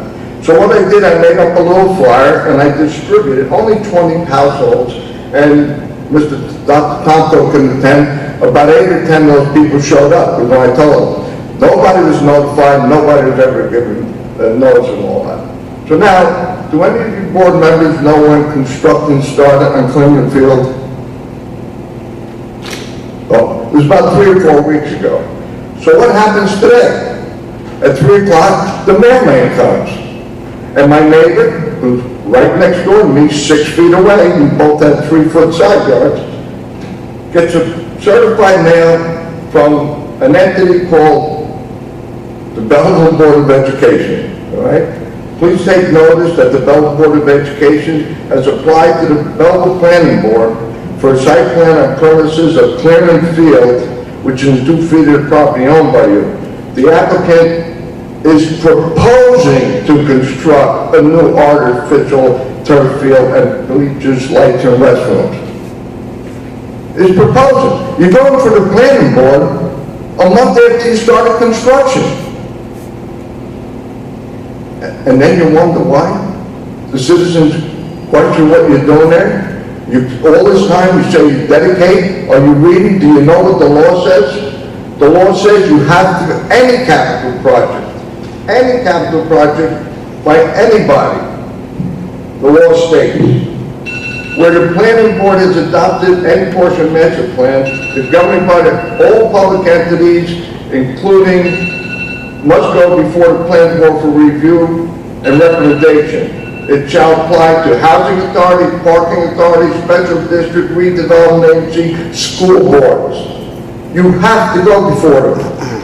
And now here we're getting notice today, on November 12th, which will be a month and a half after all the construction started, you're going before the planning board for review and recommendation? Aren't any of you embarrassed that you're violating the law? My address is to the Board of Education. Any compliments to any of you? And the funny thing is, my neighbor and I, some of you know my house, our curb is straight. The front of our house is straight. Why did my neighbor get it and I didn't get it?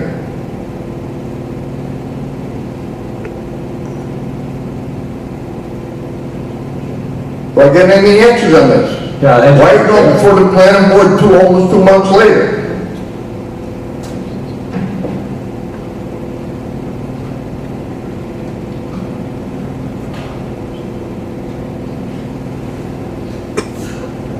So, I don't know why you didn't get a letter, I don't know why that didn't happen, I guess you don't, I'm pretty sure that your address doesn't meet the area, but we did go by. I'm 129, why did 131 I don't know, sir, I don't know. I will definitely look that up. So we already submitted plans to the planning board 45 days past, as per the code that you stated. This letter you're getting now is specifically for the lights.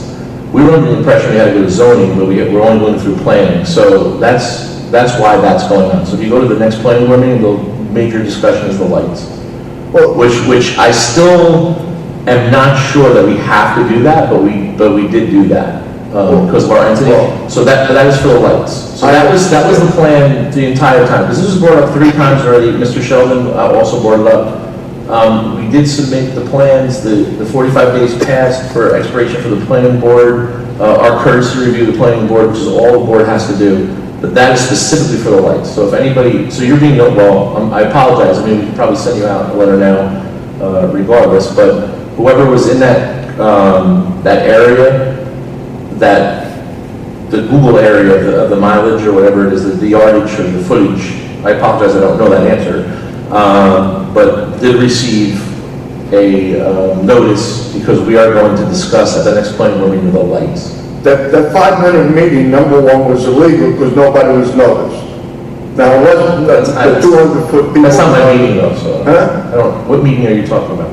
When you said you went before the planning board. Well, it was that's like not my 5 meeting. minutes, and it was on, and please, No, I understand, that's not my meeting. I thank you for holding meetings in public. This should not be a Zoom meeting. A zoning board or planning board meeting cannot be done on Zoom. You can't, I didn't know how to do it. Somebody helped me get on Zoom for the town meeting and the planning board the week ago. Halfway into it, the thing starts stuttering, and then the mayor says, I'm sorry, we had some technical difficulties. 2 minutes later, the meeting's over, half the meeting, and I didn't know the whole one was gone. You know, and I think Mr. Dorsal will tell you some of the problems with these Zoom meetings. So please, this better not be a Zoom meeting, because again, I addressed you Board of Education members. This is something that is illegal, and you took part in it. Maybe you took part in it because the administration told you so, but they were wrong. And today, with the certified mail coming to my neighbor, and I invite you to come 129 Mount Prospect, 131 gets it now. We're the same frontage, the same curb line, so. Thank you. Look at you. And a board member went to, oh no, I'm Mr. not. Mr. Frantantoni, your time is up. We appreciate it, we heard you, thank you. Mr. Dorsal? As the attorney, you ought to tell the true legal thing, better than if you didn't catch it, you did wrong as an attorney. I agree, Mr. Bushier, it's your turn. Thank you, sir.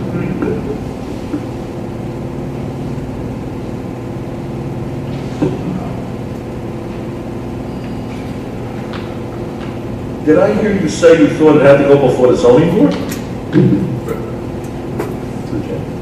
Yeah, for the lights we did, yeah, I've always was under the impression that the lights went through zoning, not planning. The plans for, I think that schools are a different entity, it's a courtesy review, again, that could be argued, but, but regardless, you can put the I'll plan. set the record straight, because I'm the chairman of the zoning board. Okay, the record is that none of this goes before the zoning board. Anything involving the Board of Education, none of it. What happens is it goes before the planning board, as Mr. Frantantoni mentioned, for review and recommendation. However, no matter what recommendation is made, you are not binded by it. And that is what the law is. That's the training I got, that's the training Ms. Bennett got, that's the training Mr. Shelton got, because we've all been on the zoning board. And we get the same training as all members of the planning board. The training is identical. So that is the situation. Now, this, going back to this thing I brought up earlier about 8-1, the criminal justice seminar course. I do not know what it takes in, but I've also mentioned to at least one, maybe more member of the board, that because of all the problems that have happened in this country, I think we should give at least, and I'm not talking about a full course, I'm talking about maybe a one-day course, individually, in different classrooms, of what a student should do, and this should be primarily the junior high and the high school, what a student should do if he ends up going into a situation with a law enforcement officer.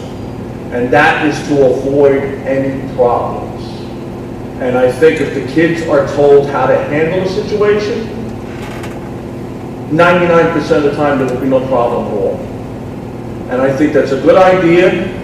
I think you should take that into consideration, because that's what our job is, to educate these kids. And these kids, if they're educated properly and told what to do when a law enforcement officer comes to them, none of these problems would take place. These problems take place because they don't know how to act when they're grown up. You have to stop it in the bud when they're young, not when they grow up, that it goes out of control and somebody gets killed. And none of our kids should get killed either. Very easy for a high school kid to get killed, because he's driving a car, he gets stopped, cop stops him, he don't know how to act with the cop. He should be told how to act with the cop. And nothing will happen. Now, this last part, that I have to say, is about this Dorsal situation. Because I understand Mr. Dorsal has made a request that your preschool now be given to him tax-free, that he don't have to pay taxes on that part of his property. And to clear this up, because of what Mr. Frantantoni brought up, I believe you said if the state doesn't okay this, and I assume it's on a yearly basis, we don't have to pay this thing, or do we still have to pay it for 5 years? I'm sorry, talking about two different things. The lease has a rider in there that says that if we do not meet the DOE approvals, we do not. That include funding. Well, that would be a DOE approval. Yeah, so if the funding stops, the lease could stop. Am I correct? According to You're the not rider. stuck for 5 years if the lease. So just to clarify something as well, with Mr. Frantantoni talking about grants, this is not a grant anymore. This is aid. It's considered aid now. Right. So aid would have to be reduced drastically, I would think, in order for that to happen. Right. But we're talking more so now if the DOE didn't approve our plans, the Dorsal plans, then those would be negated. Now, let me ask another question on this. I understand that St. Anthony's School is not being utilized any longer.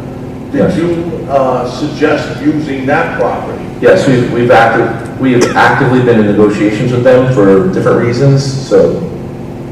So you may still utilize that property? We've been talking to them about that. There's some renovations that have to happen there as well. But we do have an interest in certain parts there. It wouldn't be our entire property, so it's a little different when you have preschool kids around. You know, there's bingo there that we'd have to still share during the day, you know.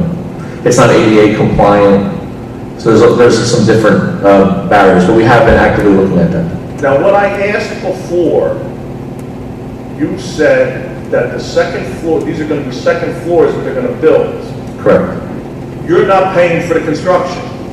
I think the construction, we're leasing the building, so I'm guessing that with any time you lease something, the construction costs or the renovations are tied into that square footage areas. What do you mean tied into that? You have to pay for We're that? paying for any, whatever the wages per square foot, we're paying per square foot. Right. So once he constructs it, Once the construction, whatever the cost would be, I think would be what he would want to recoup over those years of the lease. So- I understand that, but he would do that. You wouldn't have to We pay have nothing to do with that. construction cost, we have nothing to do with it, it's his building. You have nothing to do with the construction cost. No. That's what I wanted to know. And what was the last thing I was going to bring up? All right, then technically you answered about St. Anthony's. Okay. All right, thank you. The only other thing, if I can clarify. Go ahead. Well, I clarify this, is the, Oh, there was one more question. Is it true that you lost 1.7 million in state funding that was reported? You were able to absorb that? Yeah, it's true, and yes, we were able to absorb it, At the same time, we've gotten a lot of money back, roundabout from the state. We've gotten $800,000 in the CARES Act. We got another $250,000 in digital divide grant money. We also got another $400,000 plus in the coronavirus relief grant. From the So, feds? Yeah, and from the feds and from the state. So even though they took away 1.7, they've roundabout given us back almost 1.3 in other avenues, so we've almost broken even.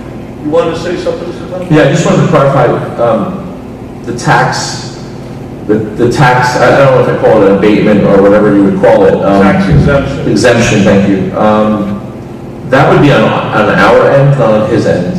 So that's something that we have to, I understand he applied that. no, we To applied town. for, but it was. I applied for that we did the lease last fall.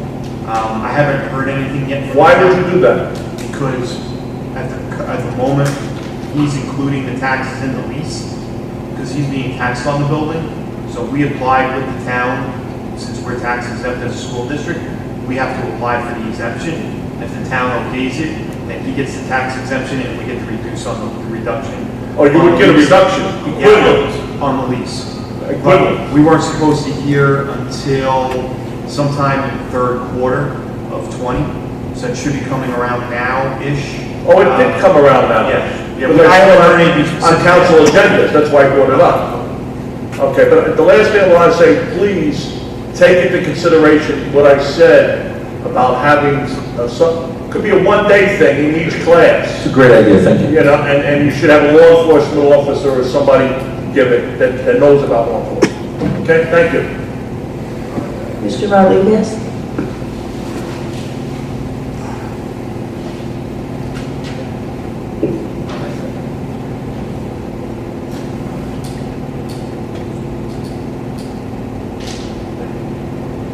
How you doing? I just, real quick, I do want to say that a lot of the teachers are doing a great job, and a lot of the parents that I'm friends with are very happy with the teachers that are trying. Obviously, it doesn't matter if it's virtual or in person, you're always going to have one teacher that maybe goes above and beyond, and one teacher that does, I don't want to say bare minimum, but it's one teacher that just doesn't level up to the other teacher. You did answer some of my questions with the synchronous, that's very exciting. I'll be honest, it's very tough right now if you have a problem at 9 o'clock in the morning to wait until 2:30 in the afternoon to ask the teacher how to fix your problem. For instance, if we had a problem with it just wasn't editing right, and you know, the kids are done with the day by 1 o'clock and want to be done, they don't want to wait till 2 o'clock and have to start doing, you know, they don't want to cut into their Roblox time. The lunches at the school, they've been doing a great job. Chartwell's has been doing a great job, and I understand your concern with school aid, but I'm excited to have a nice, I live down the block, so I'm excited to have a nice new field down there. Really the biggest thing is we really want more time with our kids. Our kids want more time with their teachers. So you say there's not a switch to turn it on and off, but we would like to know if there's some benchmarks as far as if there's any benchmarks to maybe start rotating Fridays as a day in person, which is something you had mentioned back when we had the meeting outside in August. So that's really something, one of the big things we're looking forward to, wanting to know what we have to do and, how do we get our kids to more time. There was a recent, Yale had researchers did a report this week, it was an NPR, that there hasn't been a lot of transmission between students to teachers and vice versa. So it almost seems like school is actually a safer place than our kids being home, because when they're home, they're running up to the park, and they're at, in Nutley Parks and Bloomfield Parks and Newark Parks, and they don't have masks. I can tell you that I'm there. That's one more thing that I would like to ask, that I've asked for a couple of years, is 7:30 is really a tough time if you have small children. I know you guys sacrifice a lot, but I'm going to reiterate and ask this again, if once a quarter we could find an earlier time or a weekend time or a different time, and maybe it'll increase participation from parents who right now are struggling to put their kids to bed. And the last thing is, I didn't want to maybe bring this up, but I just, the thing about people come up here to complain and just want to get our voices heard and want to be in front of the microphone. This is really hard for me to bring up, but I am, and I hope it goes no further than this room, and I hope it doesn't get back to anybody. But I did send an email earlier in the month, and part of it was frustration. I maybe was a little rough in my email that I sent. I did send another one to apologize and ask that the teachers, let them know that the teachers are doing their best. But somehow it trickled down to where my daughter found out I sent the email. And, I wasn't going to say anything about that today, but when you mentioned that, sometimes you think that we just want to come up here and complain. We want to have a culture of transparency, like we said, and our children should be kept out of anything that goes forward to this board, goes forward to our teachers, or even to our principals. Our children should never be made aware of these emails. So that, can be construed as bullying to a parent, can be construed as bullying to a child. And, we are a no stigma district, and really I don't have any complaints other than I just want to get the kids back in school more, and I think that we should start working towards that and have an idea of what that's going to be. And I would like to maybe in the next meeting hear more benchmarks, or instead of saying we don't know when, like we hear a lot coming out of Trenton, we want to hear, we think, you guys have done a great job, we're the only district open, right? So let's set the standard, and then maybe we can find out how we can move forward and get more education, because anybody here with a kid will tell you, if you're an A student on Monday and Wednesday, your kids have more energy when they come home from school than when they do when they're home doing school. They just have more energy, they're more alive, they're more alert, and it's just, I'm not a teacher. You guys are, the teachers are, they went to school for this. I can teach my kid how to do math, but I can't teach her how to learn. And that's really what we need to teach, the more teachers out for. So I thank you for everything else, I thank you for your time, and I'll see you next month.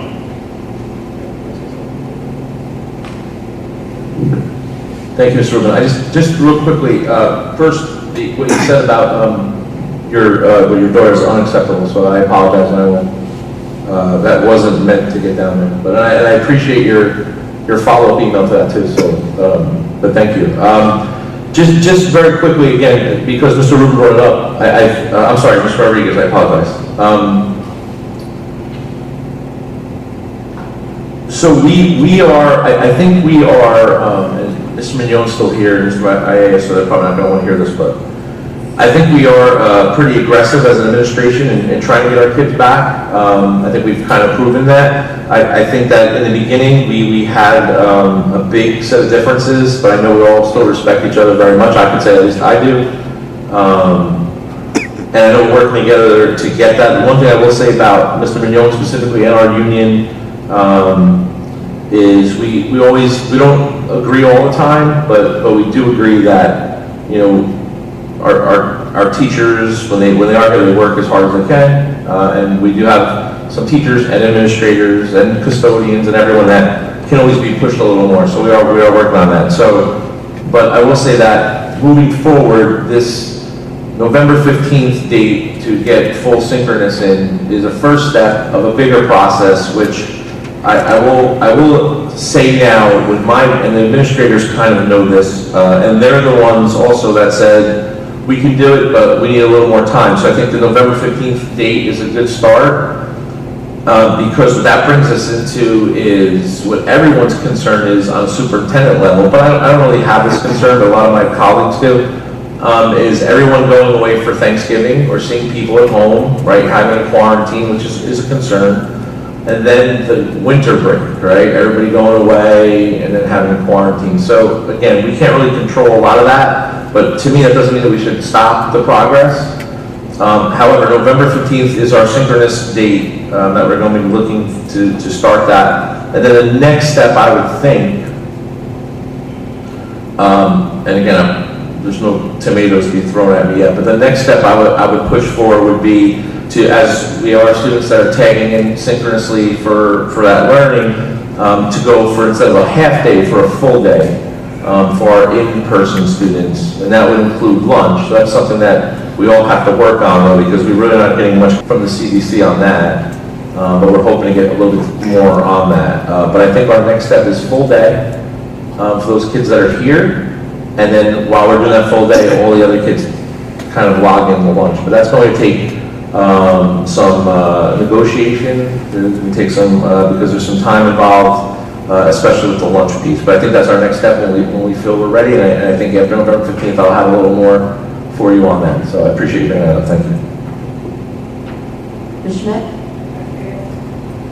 Mr. Velez?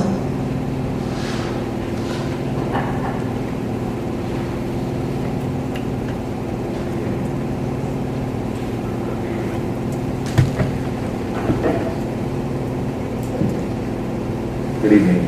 I would like to congratulate Board President Lamparello on this important certification. As Vice President Bennett Meany stated earlier, you are an incredible asset to our district and our community. I know you have enriched my educational experience here at Belleville High in the years I attended, as well as many other former and current students here at the district. So congratulations, and I hope more trustees of this board follow suit in this important program. Thank you so much.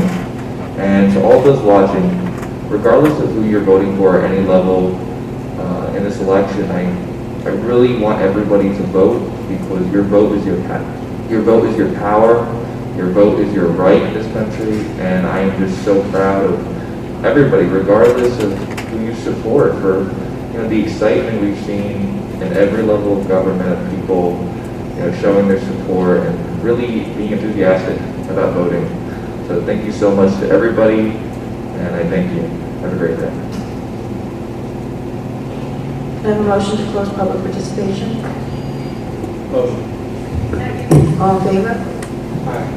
Opposed? Moving on to items, remarks, and reports by board members. Mr. Sheldon? Just a few quick closing comments. I just want to address a couple of the things Mr. Frantantoni said, because he essentially accused me of being a hypocrite, that I spoke about potential financing problems with the moving forward with this Dorsal expansion, but then went ahead and voted in favor of it. As I explained, I understand the need for our community to have a viable pre-K program. Look at any of the data. Those students, those communities that have pre-K, those students wind up outperforming all of their peers. Now, one of the things we're supposed to do here, not only as a board but as a community, is to give our kids every possible academic advantage. If we don't make any effort to provide more pre-K services, our district is going to be mired in the bottom 20 percentile, no matter what else we do. So to have everyone on an equal playing field, we have to do something to expand our pre-K operations. I already expressed my concerns about the financing, and I'm going to make sure, one form or the other, that this board is held accountable for the financing that was discussed tonight. If somehow the plug is pulled on what promises the state has made to us, I'll be the first to scream to the heavens about the issues. So we really have no choice. We have to move forward with a pre-K program, but with the reservations about the financing. We'll just have to see how this plays out. We have to risk a little bit in order to advance our educational mission statement. We really have no other options. As far as the Claremont Field project is concerned, we went round and round about this early in the year, and our council can weigh in on this if you'd like. Mr. Delgercio correctly stated the law regarding what the planning board's role is in school projects. The hearing that the planning board had earlier this year about the Claremont project was a courtesy presentation. Any of the recommendations or suggestions made by the planning board, as Mr. Delgercio correctly said, are completely non-binding. The only approval school projects need is from the Department of Education in Trenton. As long as the project is allowed in a given zone, and the Claremont Field project is certainly that, we don't need any local approval. As long as the DOE says, yes, you're good to go, then that's it. But we still have to do this token courtesy presentation before the planning board. And because it's a courtesy presentation, as I've read the statutes, there's no noticing required. If this was an actual formal hearing, then yes, everyone within a 200-foot radius of the subject property would have to be noticed. And that was my initial misunderstanding. When Mr. Frantantoni said a little while ago that a trustee who was referring to me had said something that may have been a slip-up about the noticing, at that moment in time, I wasn't fully aware of the state statutes regarding courtesy presentation before the planning board. And it turns out that if you go to Google Earth and measure the distance from Mr. Frantantoni's front stairs to Claremont Field. He's about 225 feet away. He's outside of the 200-foot radius. The guy next door to him, because of the way Mount Prospect angles down, when you hit that would be the northeast corner of his property, it curves around a little bit, and he just happens to be with...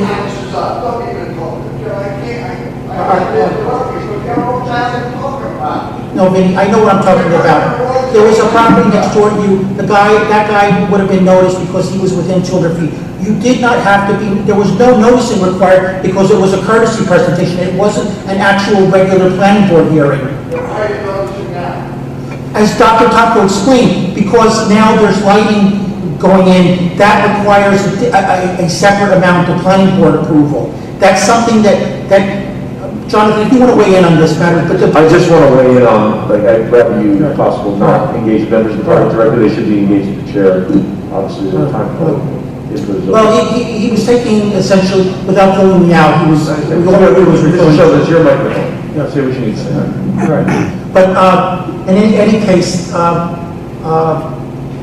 as Mr. Palladino explained earlier, when we approved the Hornblower pre-K project at the start of this year, I had asked about, and I've been told repeatedly, that the board was making efforts through our tax assessor to have that particular building reclassified as a school. It's currently listed as retail or commercial, so it is paying property taxes, but in January, allegedly, the property will be reclassified to a school, and therefore it will no longer have to pay property taxes. And I also was told that that means that the $25,000 a month that we're currently paying Mr. Dorsal for that particular building will be reduced by approximately $1,800. If I remember correctly, the property tax bill that he is currently paying for that building, which is now the preschool building, it's about $1,800 a month. There was another question, I think Mr. Del Gershio raised this, about who's paying for the construction of the second floor for the Dorsal building. Well, the fact of the matter is that we start paying, if this thing was approved tonight, we start paying the lease, I think, starting the beginning of next month. But we won't actually be in that building until sometime next year, possibly not until September. So we begin making lease payments, and Mr. Dorsal will obviously be using that income to pay contractors to do the construction work. So yes, the board is essentially paying for the construction work through aegis of those monthly rent payments. The last thing I want to add, when I spoke at length about the Dorsal property earlier, when we were dealing with that particular agenda item, there were two other things that I wanted to tell the community. When the board was first presented with this expansion plan, one of the immediate concerns I had was the playground situation. As you may know, there is a new playground for the Joshua Hornblower School. Now my concern was that, well, we're essentially we're more than doubling, we're essentially tripling the number of classrooms there. What becomes of the playground facilities? You have to have playground facilities for pre-K. And Dr. Tomko and Mr. Palladino have told us that the playground will be expanded to accommodate the additional classrooms. And lastly, as far as the maintenance garage at this site is concerned, and using Google Earth, if you measure the driveway opening, and that opening is on Holmes Street near the intersection of Holmes and Ralph Street, that opening, according to Google Earth, is only about 30 feet wide. And that's the distance between the bay openings of there is essentially a garage structure already there. If you're familiar with the area, there's a rather tall building, which is being used for some sort of garage purposes at the moment. But the asphalt area between those bay doors and the back of the retail buildings is only about 30 feet. So I expressed concern last week about problems our school buses may have getting in and out of that area because the school buses are 50, 60 feet long. So I have been assured that the proper engineering consult will be performed to make sure that there's appropriate turning radii to allow our buses to safely get in and out of that area. I'm going to ask tonight if, please, by the time the next board meeting takes place, if we could have some assurance from either Dakar and Rubino or whoever is going to deal with the architectural plans here to verify that our buses will be able to get in and out of that facility, because if they can't, then quite honestly, the lease part of this project pertaining to the garage really needs to be modified. If we can't use it for bus maintenance, then we really should consider reneging on that part of the proposal tonight. So can I get some relative assurance that within a month we'll know if there's going to be any issue with our buses getting in and out of that limited area? Yeah, I'll work on that now with the... All right, I appreciate it. We can have an answer, a definitive answer with the next board meeting. All right, I am the athletic committee chair. Because of the COVID situation this year, we've had essentially no athletic programs until very recently.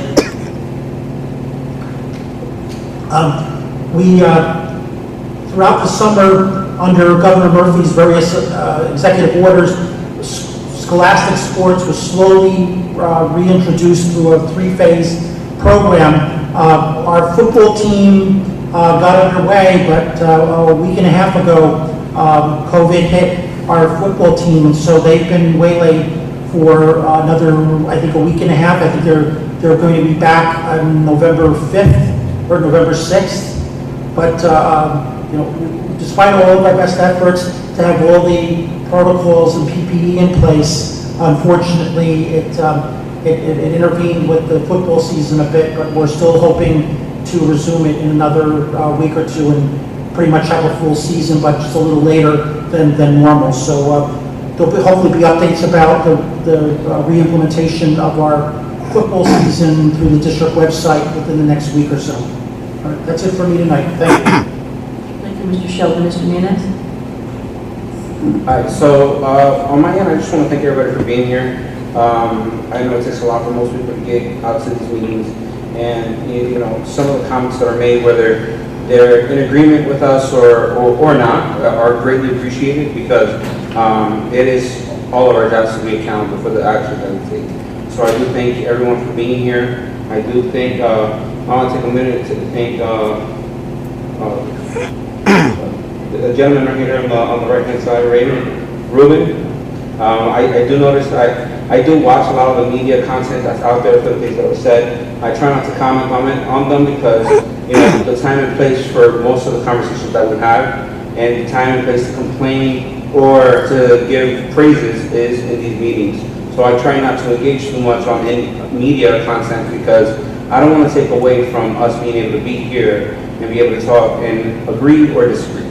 So, but I do thank you for taking time to always reiterate the fact that we have our meetings, and to come here and make your points, as well as the fact that you make a point to ask if anybody is not able to make it here, to ask you the questions, and you'll try to ask them on their behalf. So, I do commend you on that, and I want to thank you for that. And for you, sir, I do like the idea that you mentioned about working with the police officers, do something for our kids. It's not just about teaching our kids, curriculum. We also have to prepare them for real life experiences. So I do like that idea, and I definitely will follow up on that and see if we can do something like that. So I do appreciate you bringing your ideas here. Well, have a good night, everyone. Thank you, Mr. Muniz. Mr. Junis? Feeding off what he said as well, thank you all for coming out. All your concerns, your comments, your questions, obviously you all care. You're sticking out this whole long meeting tonight. Well, first let me bring up about the community report right now. So a couple things in the past that just happened. We just had our 5th annual Pink Out Cancer Awareness on October 21st and 22nd. The donations from the students were $2, and the staff, they were $5. The total amount raised for the cancer awareness, the Pink Out, was over $3,000. So that's really a good thing. Belleville High School Band had their musical fundraiser outdoors, the coffee house, and the amphitheater. Also this past week, the Key Club did a cleanup in Belleville Park. Moving on to what's going on this week, the Belleville Public Schools celebrate Red Ribbon Week 2020. Be happy, be brave, be drug-free. We invite everyone, all the students, to get involved by dressing up in different themes. Daily, they're going to change the themes around, of course, to celebrate being drug-free. Wednesday and Thursday, all the students can dress in their Halloween costumes. Of course, they have to be covered with a mask. Tuesday, November 3rd, schools are closed for Election Day. November 5th and 6th, schools are also closed for Teachers Convention. And really, that's it. That's my report for tonight. But once again, thank you all for coming. Thank you, Mr. Tunis. Ms. Benavides? Thank you. Hi, good evening again, everyone. I don't have a curriculum committee report, but I think Dr. Tomko covered most of everything that's under the curriculum. But I do want to give a green team report. I am on the school district green team. I'm also on Belleville's municipal green team. The green team stems from the Sustainable New Jersey program, which is a program that you can choose certain actions that get you these sustainable Jersey credits, and if you work your way up to a certain level, then you receive recognition. This year I did get Belleville's municipal green team recognized as a bronze level, so we'll be hearing more from Sustainable Jersey on that recognition. I hope to do the same for the school district green team. I've only attended one meeting, that was last year, but I do want you to know that we do have projects that are ongoing. One of the projects that the municipal green team wrote and got a grant for, which I do most of the grant writing as well, voluntarily. The Cherry Blossom mural, if you haven't seen it, down by the State Fair property. An artist was selected. And the way that I always write the grants, I always write them with collaborating with the school district green team and our students in mind. So the artist was to work with our art teacher and assist with introducing our students to a different form of art medium and getting them out there and helping and seeing what it's like to do mural art, which I had no idea it was very expensive to get a muralist. Who knew they charged by square foot and they could be in excess of, you know, thousands of dollars to paint a wall. But the artwork is beautiful. The children had a great day out there, and most of my projects are hands-on projects and outside of the classroom. The bonus is that during COVID, they were outside, they were able to social distance, they were able to be together, they were able to be with the teacher. So excellent job. We're waiting for the art teacher to give us another date to get the kids back down there. As you can see, this artist went above and beyond and is painting most of that wall with our cherry blossom motif. All of the green team projects are never meant to end, so they will expand. So they don't just stop at one point. We do make them so that they can continue. Another project we received money for from the Nature Conservancy to do a little flood bank restoration. And we've got the high school science club coming out to help us do that next week. Fingers crossed, because, you know, it's day to day with COVID, right? But again, it's outside. So we're just going to see how this works out, and then hopefully we'll see our students down at Little Camp Carriger, learning a little bit about the history of the park, a little bit about floodplains and restoration, and they will help establish by planting 250 native shrubs and trees in that little portion of the Second River. I can't leave history out. I'm working on a cultural history grant, and my fingers crossed that I can get it, because I think another missing component for the Township of Belleville and our students and parents is learning and knowing about the history of our town. And our history teachers too are just as wonderful as the science teachers, and the art teachers, because they know the little gems that exist here in Belleville, and they are teaching them, but we really want to bring it meaningful from the classroom outside into the real world and show the students sort of what they're learning inside.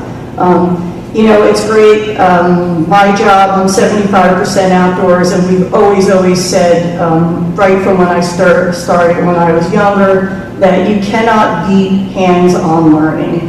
It's so important. We can clearly see that even through virtual learning, that kids still need some kind of hands-on and social part of life. So I'm still going. It's a lot of work. It's a lot of volunteering. If anyone has any ideas, I'd certainly like to get in touch with Joy Alfano, because I see she's on our topics tonight and is going to continue grant writing up here at the high school for projects for the future. So that's it for me. Have a good night, everybody. Thanks for coming out, and be safe, be healthy, be well. Thank you, Ms. Bennett. I just want to start by thanking everybody for the great recognition and for my family coming out tonight and taking some time out of their busy schedules. Referendum, we're getting there. We're like seeing a light at the end of the tunnel. It does my heart good to see those elevator shafts being dug out, because ADA compliance was like my baby around here, because everybody knows I have a son in a wheelchair and he couldn't get around in the district. So, you know, it does my heart good to see those, which, you know, kind of morphs into what Mr. Rodriguez was talking about with the meetings. One of the things we talked about early on was a rotation of the meetings so that we could go to each of the schools and we can have each of the schools showcased, you know, every month as we rotate. And one of the hindrances to that was that they're not ADA compliant. So once they are, you know, you're going to start to see us, you know, rotating around your buildings, and I think that will give the parents a little bit more of an opportunity to come, because it's close to home and you get a chance to see what your kids are doing and what's hanging up in the hallways, and it gives them like a little bit of insight into the rooms.